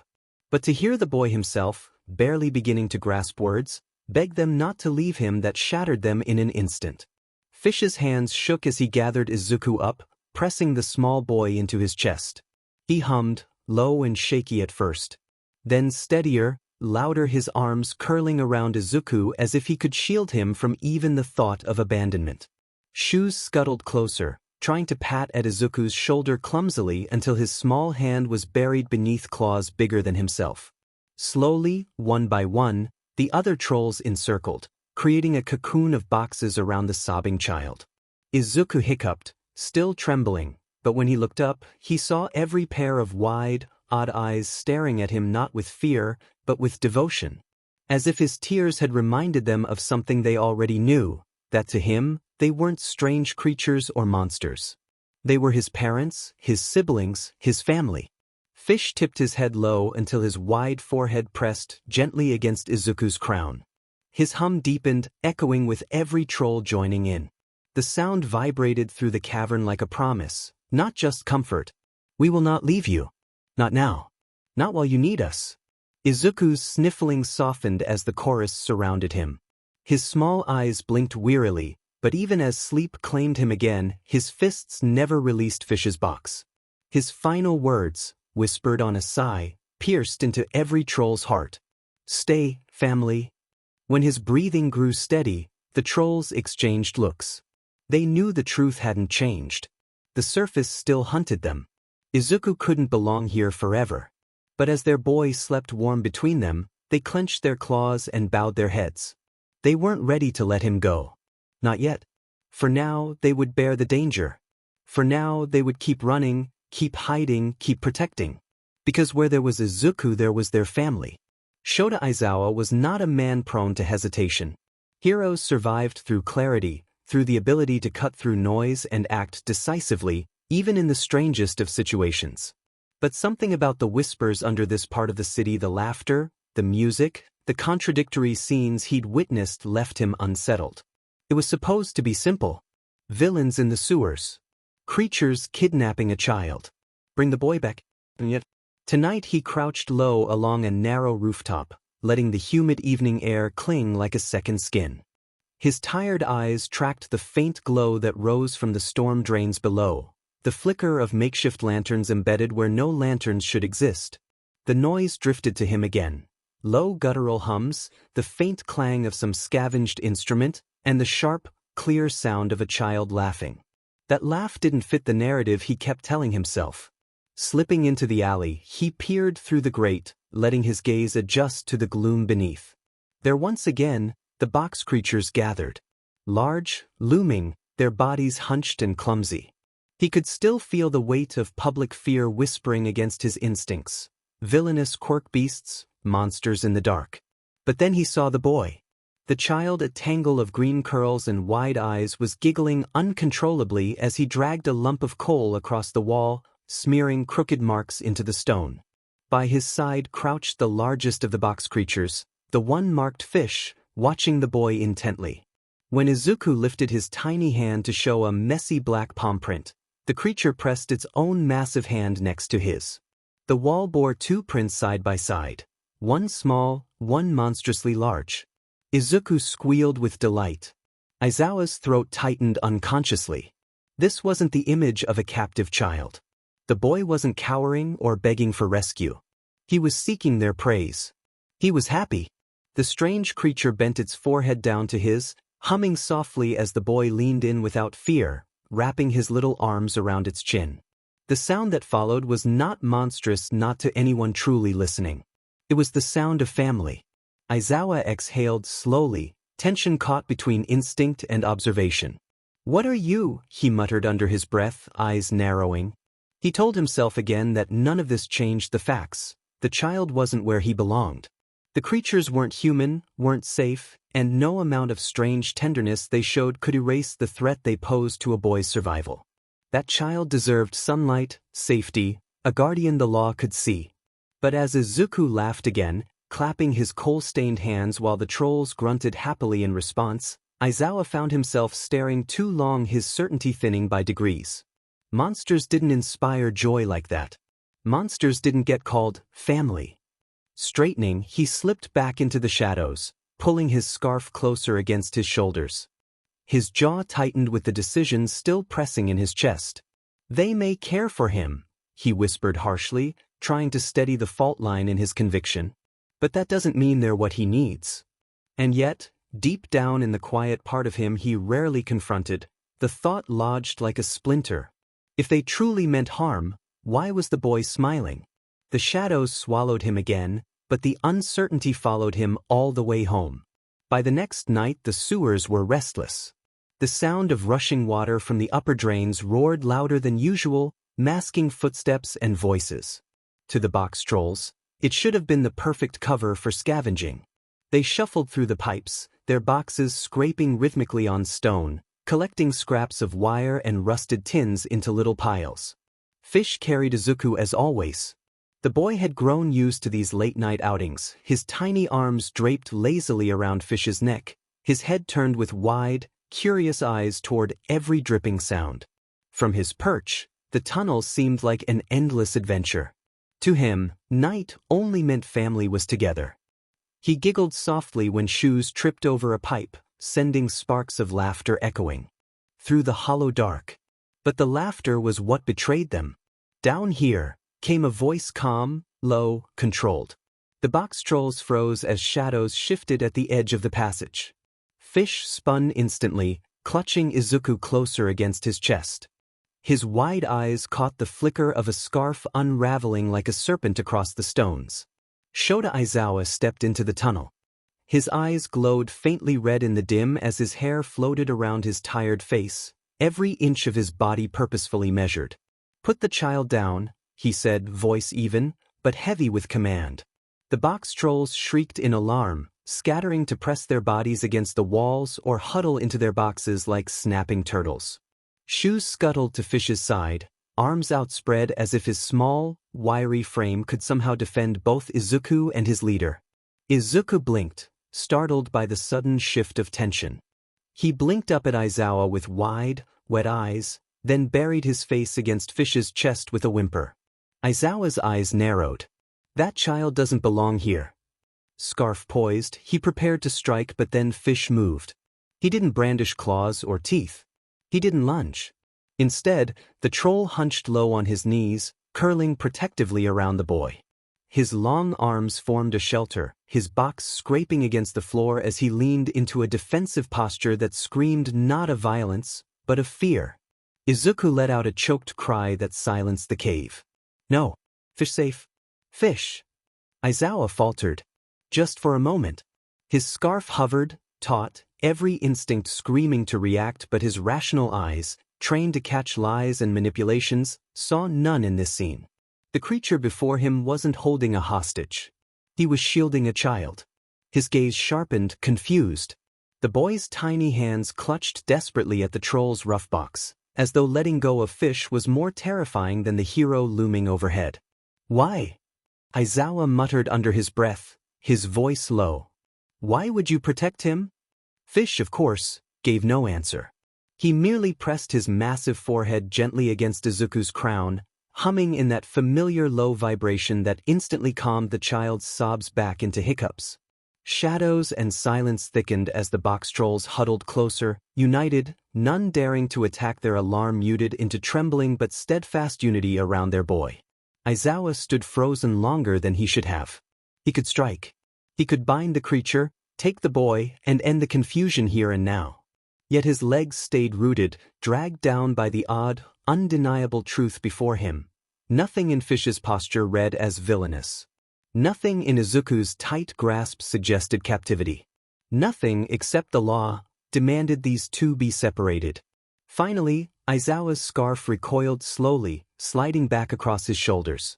His jaw tightened, expression unreadable, before he stepped further into shadow. "The boy doesn't belong down here," he said softly, almost to himself. His red gaze flickered off, returning to its tired black. "And sooner or later you'll have to let him go." His footsteps faded. The cavern sat stunned, silence thick as fog. Izuku sniffled, still buried in Fish's chest. Gently, Fish rocked him, humming again, until the boy's fearful tremors softened into trust. United, the Boxtrolls stayed close that night, acutely aware. For the first time, danger had looked into their family and hesitated. Aizawa Shoda, on the other hand, sat perched on the rooftop of a crumbling warehouse, scarf draped loosely over one shoulder as the muted glow of dawn crept across the skyline. He hadn't gone home from patrol. Couldn't. The image refused to leave him. The creature Fish, if the markings on its box meant anything, hunched protectively over the child.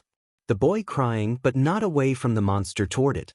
The sound of that low hum, strange and guttural, but unmistakably soothing. It gnawed at him like a splinter in the skin. Duty told him it was simple: abducted child, odd creatures hiding underground, remove him and arrest them. A quirk mutation, a villain cell, call it what you want. It was clear-cut.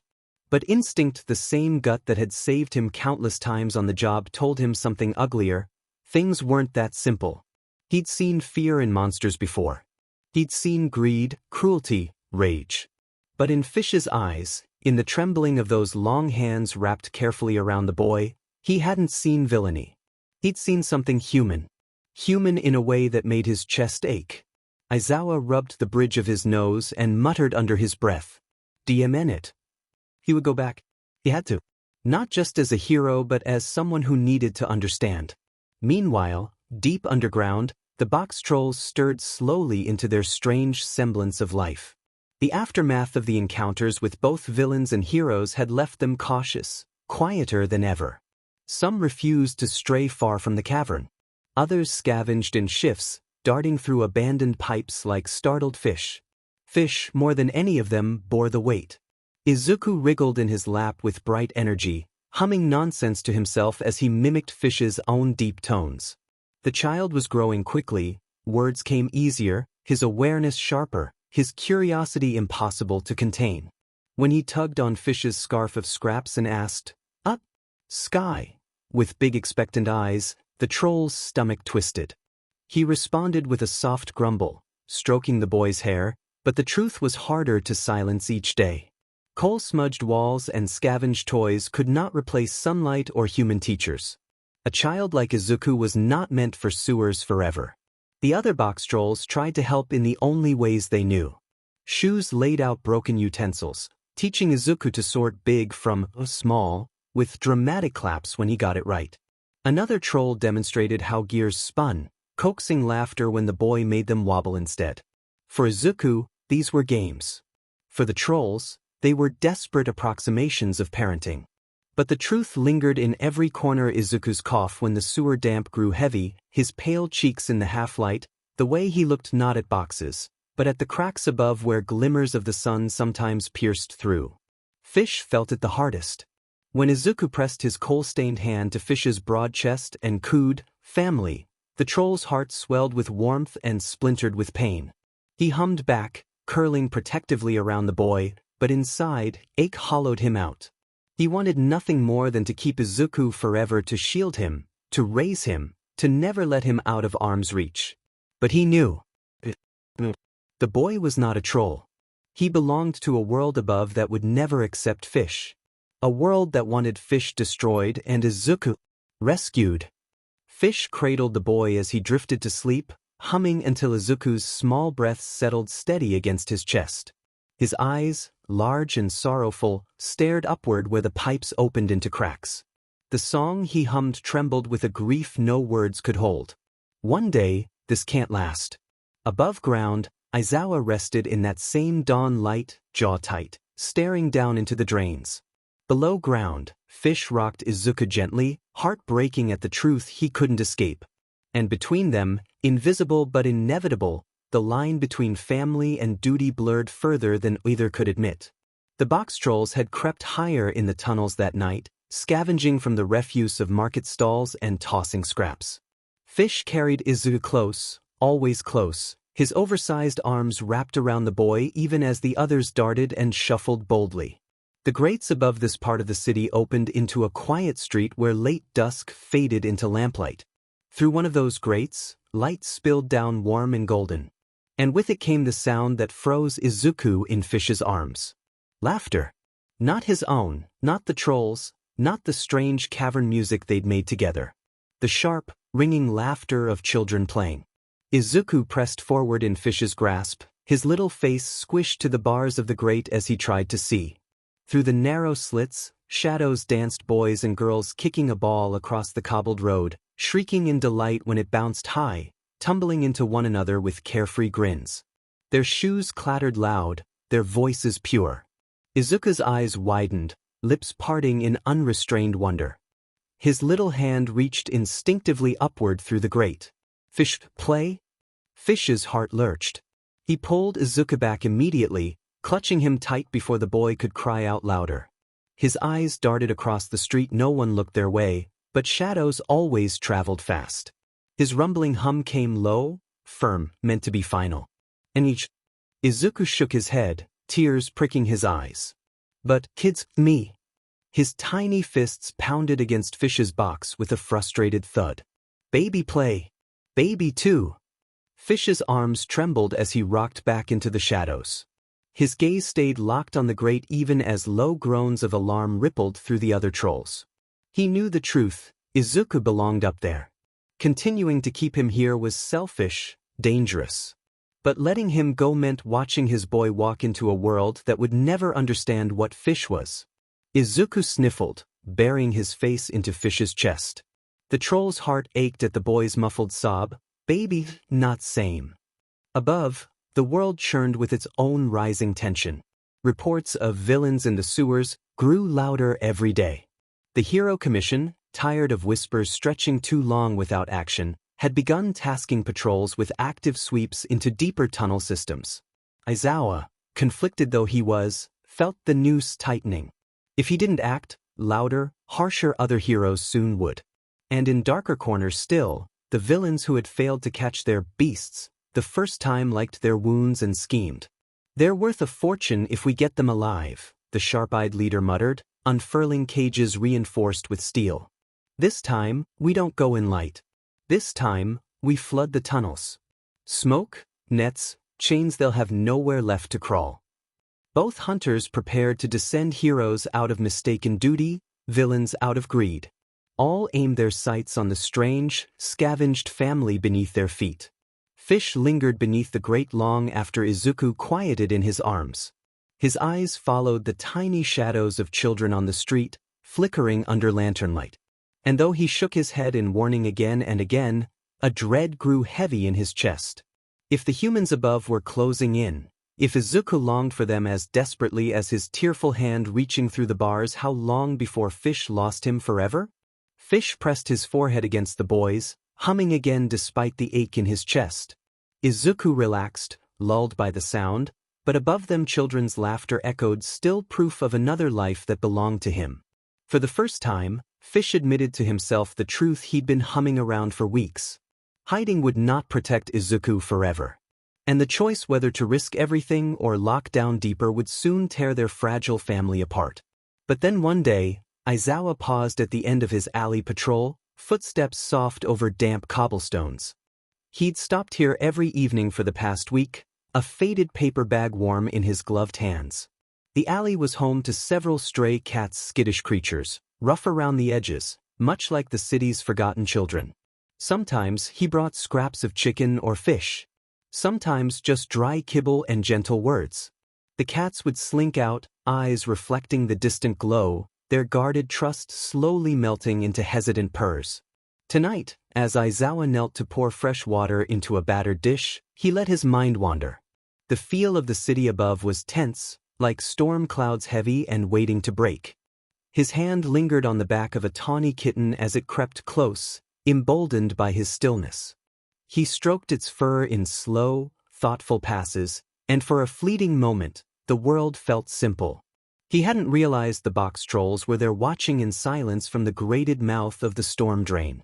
Fish crouched in the gloom, Izuku perched quietly beside him. The trolls watched, holding perfectly still. They had come, including Izuku, to understand fear of men. But in these quiet moments, as Aizawa cared for helpless creatures beneath the city's notice, their fear dulled just a fraction. Shoes, always antsy, stilled entirely when the hero knelt and murmured something low and gentle to a wary tomcat. Izuku's hand twitched against Fish's chest. "Cat," he whispered. Fish nodded, answering with a gentle hum.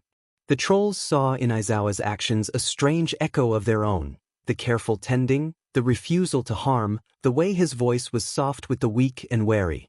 Aizawa had never known he was being watched by those he was hunting. Later that night, the world above and the world below began to move. The Hero Commission had finished waiting. Rumors of villain activity, lost supplies, kidnapped children and monsters beneath the city had stacked up too high for patience. Pro-heroes, Aizawa among them, were assigned to sweep the tunnels. Aizawa accepted the order without protest, but unease throbbed in his chest. He recalled those small hands, clinging to strange claws, and the laughter that had not sounded like that of a hostage. Meanwhile, the villains, with nets reinforced, smoke bombs packed, and a burning grudge in their hearts, chose the same night to strike, slipping through forgotten maintenance doors and cracked manholes. Their target was profit, nothing more, box creatures for the underground market, and the rare, valuable human child at the center. The sewers grew thick with echoes, footfalls, shouts, and the muttering of villains muffled by the drip of damp air. The Boxtrolls sensed everything at once. Fish's box nearly rattled with worry as he scooped Izuku up. Shoes darted to his side, baring teeth, while the others pressed close to form a living shield around their child. They scampered for deeper darkness and hidden alcoves, but the tunnels were no longer safe. Smoke rolled in. Flashlights strobed across brickwork. Heroes shouted commands, misunderstood what they found. Nets tangled with chains, Boxtrolls fleeing with frantic, guttural cries, villains swinging cages and clubs in the chaos. Lights flickered on Fish's battered label as he bundled Izuku behind his box. The boy's wide eyes shimmered in the confusion, not just terror, but the ache of longing he could still hear, faintly above the chaos, the children's laughter from earlier that day. He could see the gentleness in Aizawa's hands that morning as a kitten nuzzled his palm. A net whistled through the air, a villain's toss only for a hero's scarf to snap it aside. "Back off!" Aizawa's voice echoed, sharp as he shot through the swirling mass. He landed between two snarling villains, erasing quirks with a single glare. But his eyes, in the chaos, found Fish's massive shape and the small human he'd come to recognize. For a fracturing second, their eyes met Aizawa's, steady, conflicted, Fish's wide, pleading. Izuku's hand reached up, gripping Fish's wrist, voice trembling. "Fish! Please!" All around, Boxtrolls fought not with force but with teamwork, darting in to grab Izuku, to knock over cages, to shield their own from club and chain. Shoes braved a villain's boot to leap onto his arm, biting and hissing behind his oversized ears. Above them, the surface world roared oblivious, But in the shadows a battle was being fought not for profit or law, but for the tiny beating core of family. Aizawa made his choice. He stepped between villain and troll, scarf cracking like thunder, disarming a man in a mask and sending him sprawling. He did not chase Fish or wrench Izuku from his arms. Instead, his voice was low, grudgingly gentle amidst the tempest. "Run! Take him! Go!" Fish stared one instant longer. Then, with Boxtrolls swarming close, he scrambled deeper into the pipes, Izuku clinging to his neck, tears bright but trust absolute. Heroes would claim they had driven villains out that night. Villains nursed wounds and curses, plotting already for a next attempt. But in the tight, trembling heart of the sewers, Fish and the trolls counted survival not in battles won, but in another day together, the echo of Aizawa's choice lingering in the darkness, neither enemy nor friend. And soon the sewers were quiet again. Too quiet. The Boxtrolls huddled together in their cavern, bruises still fresh from the clash. Nets and chains lay abandoned in corners where they'd been cut free after tangling one of their own. The smell of smoke still lingered in the air, acrid and oppressive. They had survived but barely. Izuku sat in Fish's lap, his little arms clinging gently to the troll's thick neck. His eyes were red from crying, his voice still hoarse. But there was something new there too, glinting through the sobs and exhaustion. A whisper of recognition. When Fish combed his claws carefully through the boy's messy curls, Izuku lifted his head. "Man help," he said softly, with words not yet whole but heavy with meaning. His small hands waved vaguely, mimicking scarf-like motions as he murmured, "Safe, man." Fish stiffened. The other Boxtrolls froze where they sat, their heads jerking about in disbelief. Fish's hum turned low and uncertain, his gaze troubled. Aizawa had helped. Not much, but enough, turning away the worst of the villains, his scarf cutting down nets instead of winding around Izuku. He hadn't taken the boy. He had said only one word before leaving: "Run." This unsettled everything. That night, the clan gathered at the deepest part of their cavern. No child's giggles accompanied them this time. Izuku was set on a pile of scavenged cloth, drowsy but watching with wide eyes. The trolls crowded around in a crooked circle. Their guttural murmurs rose in waves, hands flailing and boxes thumping against one another. Disjointed, emotional, yet a language of sorts. One troll pounded his chest, a gesture clear as words: "He is ours. We keep him." Another flailed toward the ceiling above, mimicking chains and nets. His eyes widened, his voice sharp with warning: "The humans will never stop. Keeping him means they destroy us all." The circle split. Some hummed low, siding with keeping the boy beneath their protection. Others screeched, their headshakes frantic, demanding they release him before he brought ruin. Izuku shrank against the wall, his tiny fist to his mouth. His green eyes shimmered. He didn't understand their words, but he knew the tone. They were talking about him. Shoes scuttled quickly to his side, flopping in dramatic comfort and tugging playfully at his arm. Izuku smiled weakly, but his voice cracked with fear as he called out, "Fish!" Fish froze mid-debate. His massive frame turned, drawn the way a compass needle finds north. Izuku reached out to him, trembling but certain. "Stay, family. Fish, stay." The cavern went silent. Fish's heart squeezed tight, the weight almost unbearable. His people's eyes bore into him, each one waiting, demanding leadership. But inside, Fish broke. Every instinct told him the boy belonged to the sunlit world above. Yet every heartbeat, every small handprint smeared across his box, screamed that Izuku belonged with him. And Fish did not know how to choose between survival and love. Up above, Aizawa leaned against a lamppost, his tired eyes hidden beneath his scarf. A report burned in his pocket, demanding he confirm what he'd seen below the streets: a cluster of dangerous entities keeping a child. The commission wanted results, not questions. But his mind replayed the scene, that creature shielding the boy, the tremor in its hum, the fear. In its eyes that wasn't violence but desperation. And the child, clinging like letting go would shatter him. Calling the creature family. Aizawa muttered, voice low, half a vow, half a surrender: "I won't let him become a victim to either side." If I have to break every rule to pull him into the light safely, I'll do it. He poured more dry kibble into the alley bowl for the strays, but his thoughts were elsewhere. He had seen something the others hadn't. Monsters didn't protect like that. Monsters didn't earn a child's trust like that. And he was running out of time to prove it. In the underground, Fish held Izuku close, forehead pressed softly against the human child's. The air around them hummed with unspoken choice, every troll waiting for direction. Fish's eyes burned with the weight of both worlds. A father's heart told him to keep the boy in his arms forever. But somewhere deeper, a painful truth whispered, to save Izuku, something had to change. The line between love and loss grew thinner. And as the days after the clash settled into a fragile peace, the air underground was different. The Boxtrolls went about their scavenging with hushed care, constantly glancing toward the pipes. Shadows stretched longer, water dripped heavier, and Izuku's laughter once endless had quieted into short bursts, softer now, like even he sensed the world around him holding its breath. Fish carried the silence inside him. Every tremor in the distant tunnels, every murmur above their cavern, reminded him, the humans weren't done. Heroes and villains alike had seen them now. It was only a matter of time. For nights, the trolls had argued, gestures sharp, boxes thumping in discord. To keep Izuku or to let him go. Most screeched in fear. He will bring danger until none of us survive.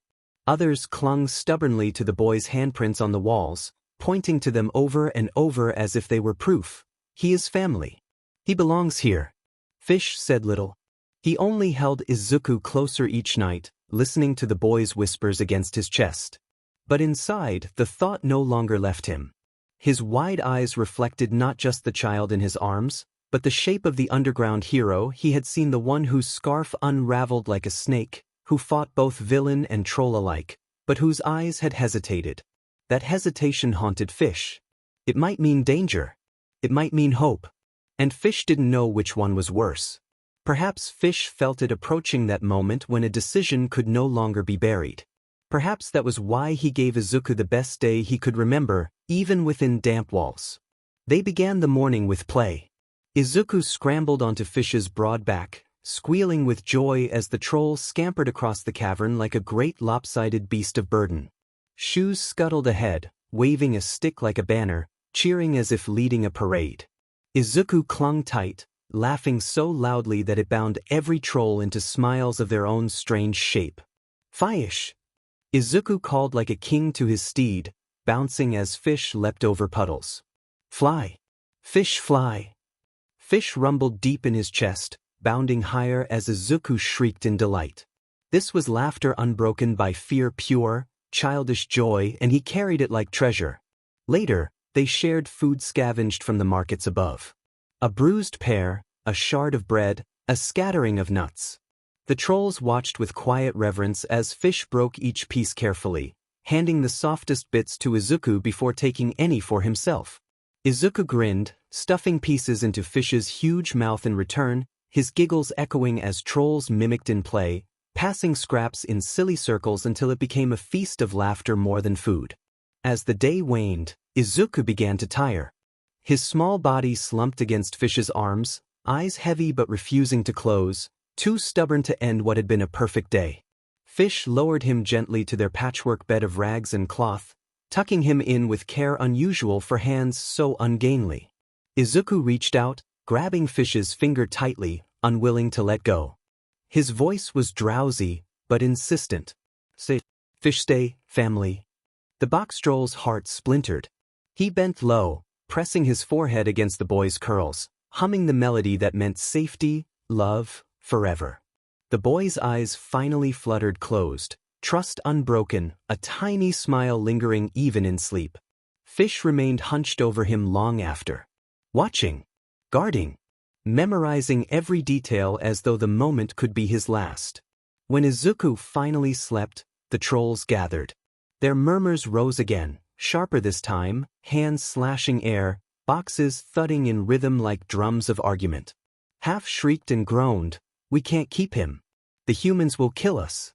Too much danger. He must go." Others growled and flopped against the coal-marked wall, banging on Izuku's handprints, pounding them like proof, We are family. He is ours, ours forever. Only one sat silent, Fish. The circle tilted toward him, eyes demanding decision. They were his to lead. They knew it. He knew it. It was Fish who found the boy. Fish who raised him, soothed him, shielded him. His choice would bind all of them. Fish's gaze dropped to Izuku, curled small beneath his scraps of cloth. He saw every bruise the tunnels left on him, every cough the damp air brought, every bright gleam in his eyes when he glimpsed children through the grate. He saw, too, Aizawa feeding cats above, hands steady, voice soft. He closed his eyes. His hum began low, trembling, before rising into steady vibration. The trolls quieted, listening. Their language was wordless, but it carried. We cannot keep him underground forever. We cannot lose him either. We have family, but for him to live, we may need help. The cave rattled with alarmed screeches.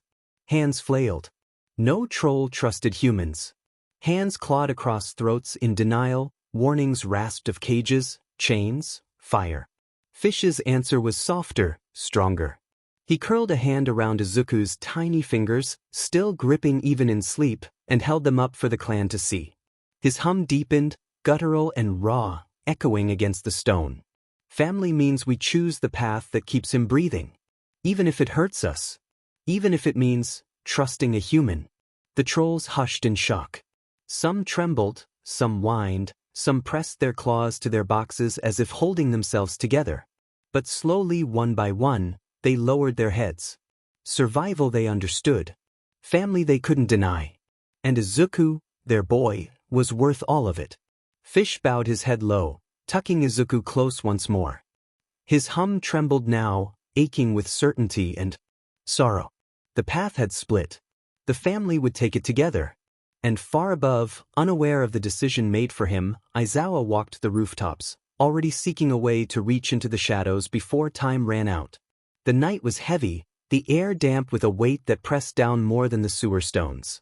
The Boxtrolls moved together as one, boxes scraping in nervous rhythm, feet shuffling toward the faint glow of moonlight that filtered through a storm drain opening into a forgotten alley. At their center was Fish, his arms wrapped firmly but tenderly around Izuku. The boy was drowsy against him, cheek pressed to the troll's chest, but even as he stirred in confusion, his fingers twisted into Fish's collar. He knew something was wrong. The hum beneath Fish's chest was too soft, too broken. It carried not safety this time, but sorrow. The other trolls followed, heads bowed, their guttural murmurs low with grief. This was not a scavenging trip. This was not playtime. This felt like the end. Above, Aizawa waited. His tired eyes scanned the shadows, scarf loose around his shoulders. He had patrolled here as he always did, but tonight he had felt them drawing closer. For the first time, he hadn't approached them to strike. He had waited. Fish's wide eyes met his through the bars of the grate. The clan hesitated, pressed close in fear, but Fish stepped forward, pushing the storm cover away with awkward strength. The Boxtrolls spilled into the alley's strange shapes illuminated by moonlight, their hulking boxes and shuffling bodies out of place in the human world. Aizawa tensed, ready, yet made no move. His instincts screamed to protect, to fight, but there was no malice in the air, only grief. Fish approached slowly, each step heavy, until the two stood a few feet apart. Izuku stirred again, now awake, blinking against the light.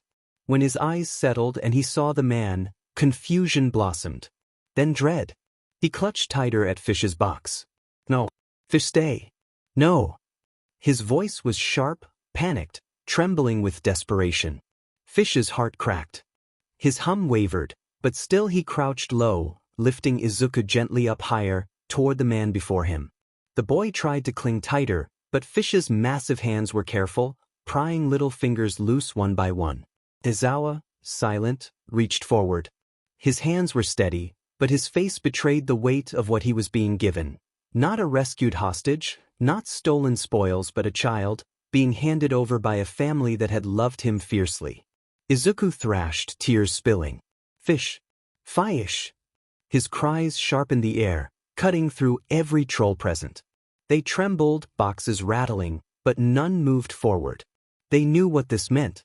Fish pressed his great forehead against Izuku's one last time, letting the boy's tears smear across the rough cardboard. His hum deepened, shaking, a final song of comfort.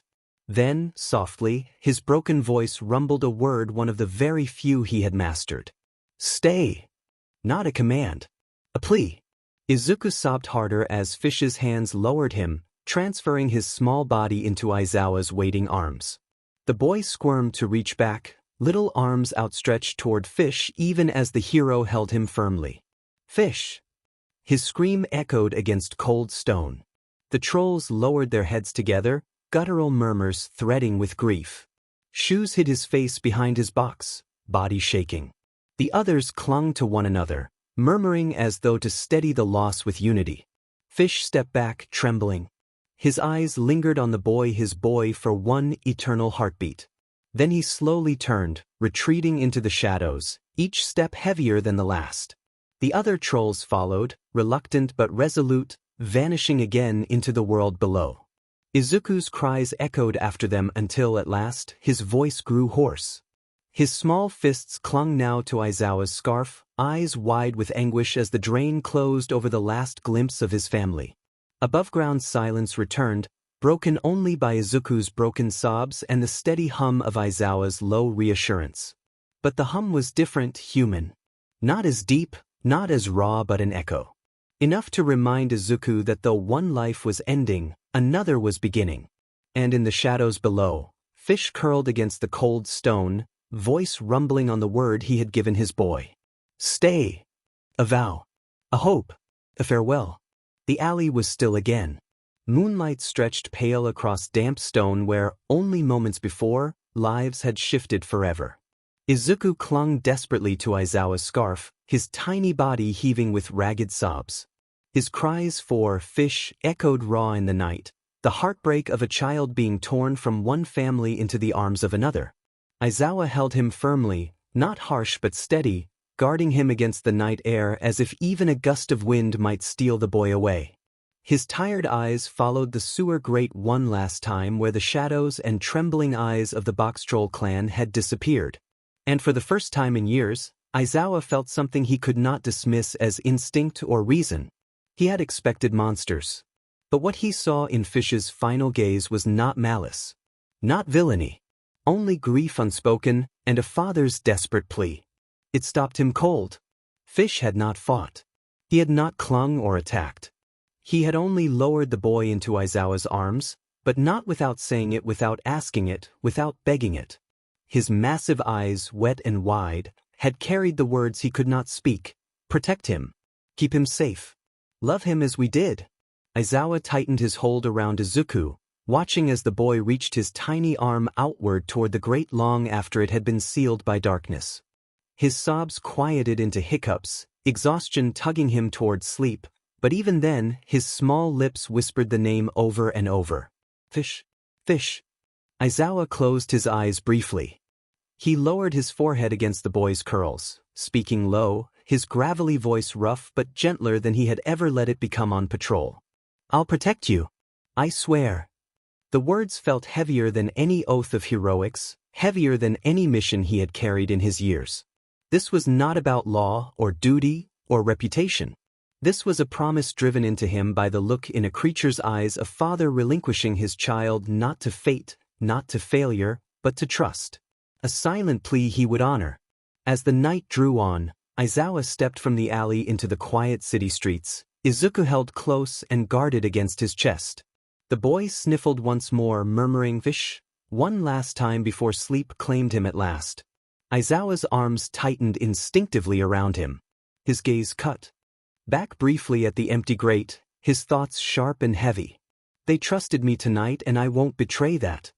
And with those words, he vanished into the shadows of the city carrying not only a child, but the vow born from monster's eyes. Aizawa's apartment was quiet. Always had been. The walls were bare, the furniture simple and sparse. Silence was what he lived in, what he needed. But now, for the first time, that silence felt too heavy, too sharp around the edges. The boy in his arms sniffled softly, half asleep but still clinging with tiny fists at his scarf. Izuku's eyes blinked open as Aizawa closed the door behind them. The apartment was dim, its only light a small desk lamp left burning on a cluttered table. To Izuku, it was unfamiliar, strange, wrong. "Fish," he whimpered weakly, twisting to look back as though the family he had lost might still be waiting at the door. Aizawa crouched, setting the child gently on the couch. He kept his tone low, steady, forcing softness into words that came rough by nature. "They're not here. But you're safe now." Izuku's lip quivered. His little hands clutched at the blanket Aizawa draped over him, tugging it desperately to his chin. Tears welled fresh, not from fear of this stranger, but from the hollow ache of absence. "Family," he whispered, voice cracked. Aizawa sat heavily in the chair across from him, fighting his own silence. He wasn't a man of speeches. But the boy's grief pressed into him, and for once, words came. "They gave you to me," he said finally. "They asked me to protect you. I won't let them down. Or you." Izuku blinked at him. His wide eyes shimmered at those words, not fully understanding but sensing enough. Slowly, the boy's sobs softened. He curled against the blanket, gaze flicking between the strange man and the door, until at last sleep tugged him under. The days that followed were not easy. Izuku woke often at night, crying for fish, for shoes, for the family he knew. Aizawa would find him huddled by the door, tiny hands tugging at the handle as though trying to crawl back down into the sewers. He would kneel beside him, pulling him close, grumbling softly against his tangled hair. "You're not alone. I've got you." At first, there was only resistance. Tears, fear, vacant stares. But slowly bonds formed in the small cracks between grief. Aizawa cooked simple meals. Izuku would poke hesitantly at the food, then open up when Aizawa leaned back to let him eat without pressure. They pieced together little routines, brushing messy curls, trading soft hums at bedtime. Aizawa's voice clumsy, but steady, echoing the rhythm of the troll's lullaby Izuku missed. One evening, while crouched to tie the boy's tiny shoes before a walk, Aizawa felt Izuku's small fingers curl into his hair. The child leaned forward, unthinking, and whispered. The word froze him. Aizawa looked up, eyes heavy, his breath stalled. Izuku blinked shyly, uncertain, but then buried his face into the man's shoulder with quiet trust. And for the first time, something in Aizawa's chest cracked, not with grief, but with fierce, unshakable resolve. He wrapped an arm around the boy, tugging him close. His voice was rough, but softer than he had ever let it become. "Yeah, I'm here." From that day, it was no longer duty, nor promise, nor silence that bound them. Aizawa Shota became what Fish had begged of him in silence. Not simply a guardian, but a father. And though Izuku's eyes still sometimes looked to shadows, longing for the family he had lost, he began to learn this truth too.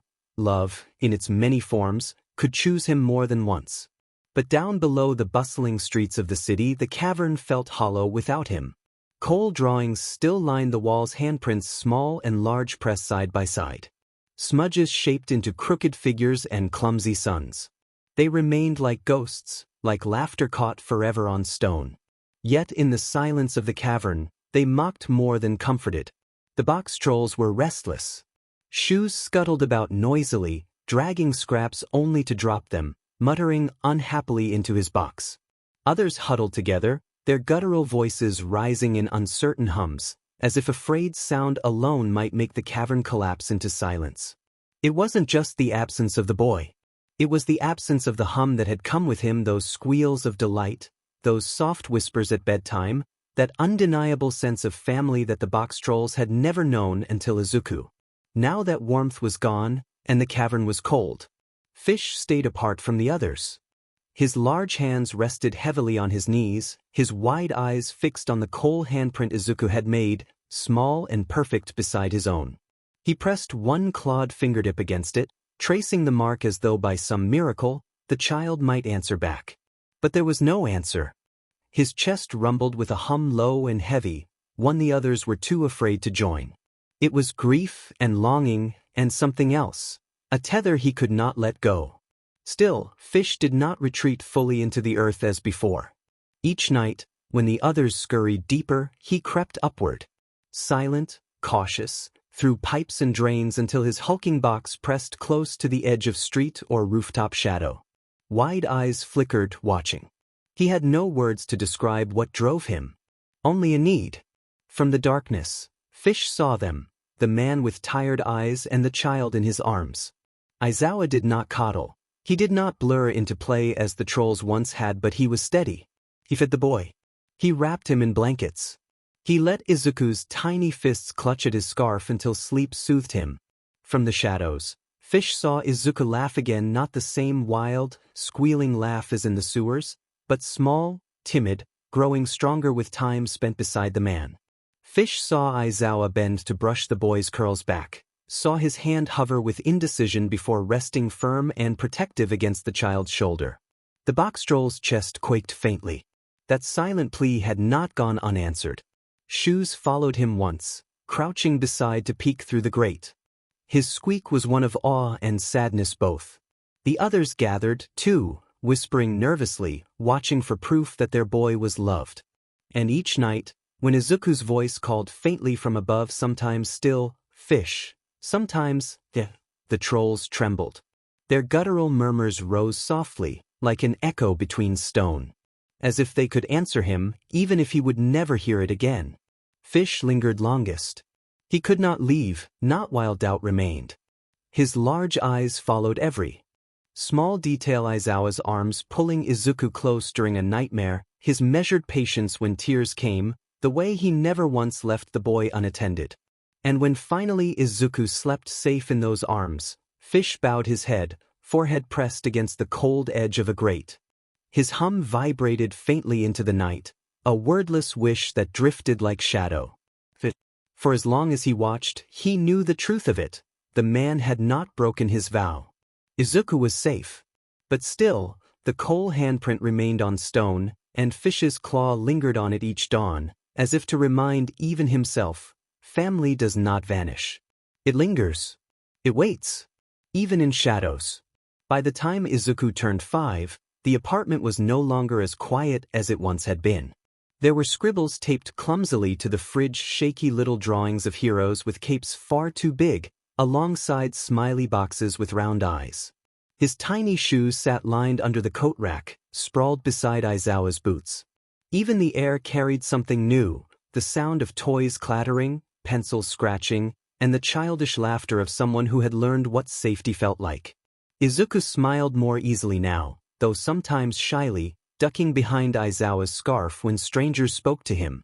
He had grown used to hot meals, bedtime stories spoken in a voice rough but steady, mornings spent brushing crumbs from the kitchen table while cats peeked curiously from the window. This life with Aizawa, steady and simple, wrapped him in security he didn't question anymore. And yet, sometimes, when nights grew quiet and the apartment darkened, Izuku would tilt his head and wonder. He remembered laughter echoing against damp stone. He remembered great arms wrapping him close, humming so deep the sound rattled his small chest. He remembered blackened handprints smeared proudly across stone walls and a voice clumsy, guttural, but real saying stay. The memories clung to him like the shadows of a dream. Sometimes they felt impossibly far away, like his mind had invented them in loneliness. Even when he traced pictures of a big box with arms and scribbled the word, fish, across the paper, part of him wondered if this family he remembered had been real, or if his child's imagination had made it all up. But then he'd tug unconsciously at Aizawa's scarf, clutching it the way he once clutched thick scraps of cardboard, and the comfort would return. It didn't matter if the trolls were still out there in the dark or not. Because they had been real once, he was sure. They had loved him. And now, Aizawa loved him too.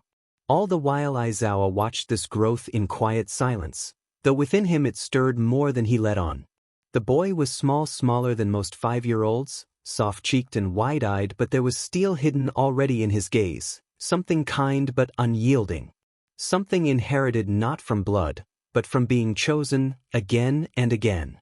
At times, Aizawa caught him pressing his small hand against windows, leaving smudges like coal prints. Or humming softly to himself at night, not a tune Shota had ever taught him. Each time, the hero's chest tightened. He knew those echoes of family were still alive in the boy, no matter how much time passed. And privately, as he leaned against the doorframe to watch Izuku drift to sleep, Aizawa would whisper the same words he had once vowed in the alley that night. "I'll protect you." Izuku never stirred, but sometimes, in dreams, he thought he heard a deeper hum beneath those words, a voice rumbling from shadows, from memory, from love that had never really left. Then one day, as the neighborhood playground was alive with sound, children shouting, swings squeaking, the dull thud of soccer ball bouncing across the packed dirt. Izuku, only 5, ran among them with more energy than Aizawa expected, his small green curls bouncing with each step. Shota leaned against the fenced edge, scarf looped loosely around his shoulders, his usual tired expression softened, not quite a smile, but something close as he watched the boy he'd come to call his son. But as Izuku paused to catch his breath at the edge of the sandbox, his wide eyes drifted, drawn not to the children, but to the line of trees just beyond the playground. The shadows beneath them were deeper than they should have been, shapes pressed low against the gray dusk. At first, they seemed like tricks of the eye. But then pale eyes blinked within the gloom. Izuku's breath caught. His little heart pounded fast and bright, recognition surging where memory had never truly let go. "Fish," he whispered. The shadows shifted. A familiar hulking shape leaned forward, box edges glinting faintly in the fading light, long arms pressed into the earth. Behind him, smaller figures peeked nervously, a cluster of old friends, still watching, still waiting. They had come to see their boy again. Izuku's eyes filled with tears before joy burst free. His small arms waved frantically, hands smeared with dust from play. "Fish! Fish!" he shouted, loud, high, happy.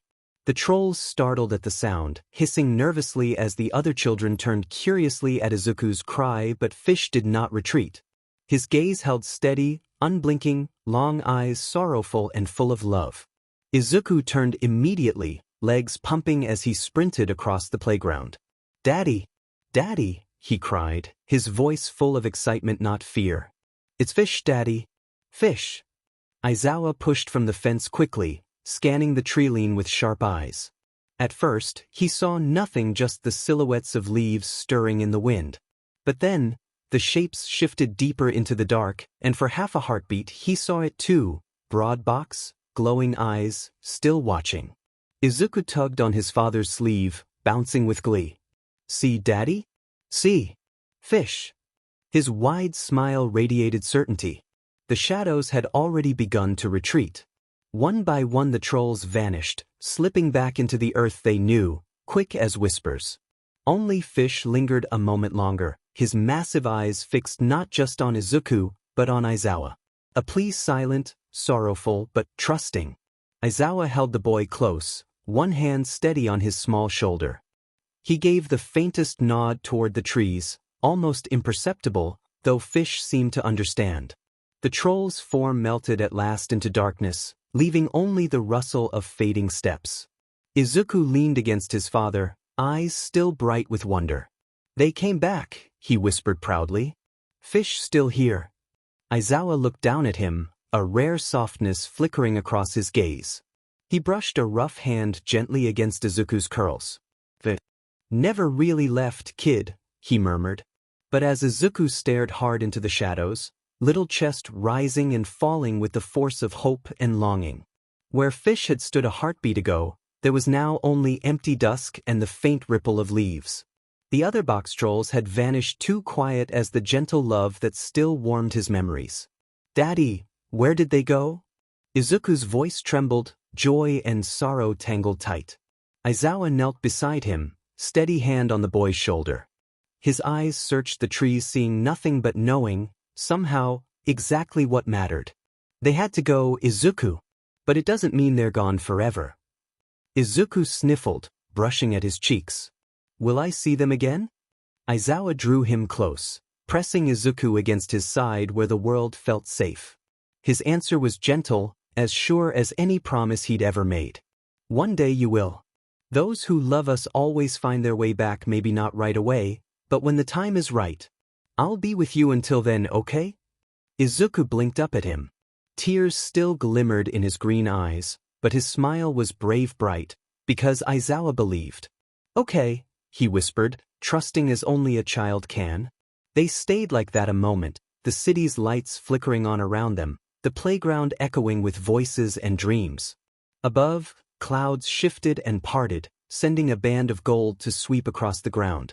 Izuku squeezed Aizawa's hand, turning once more to the trees with hope shining clear in his eyes.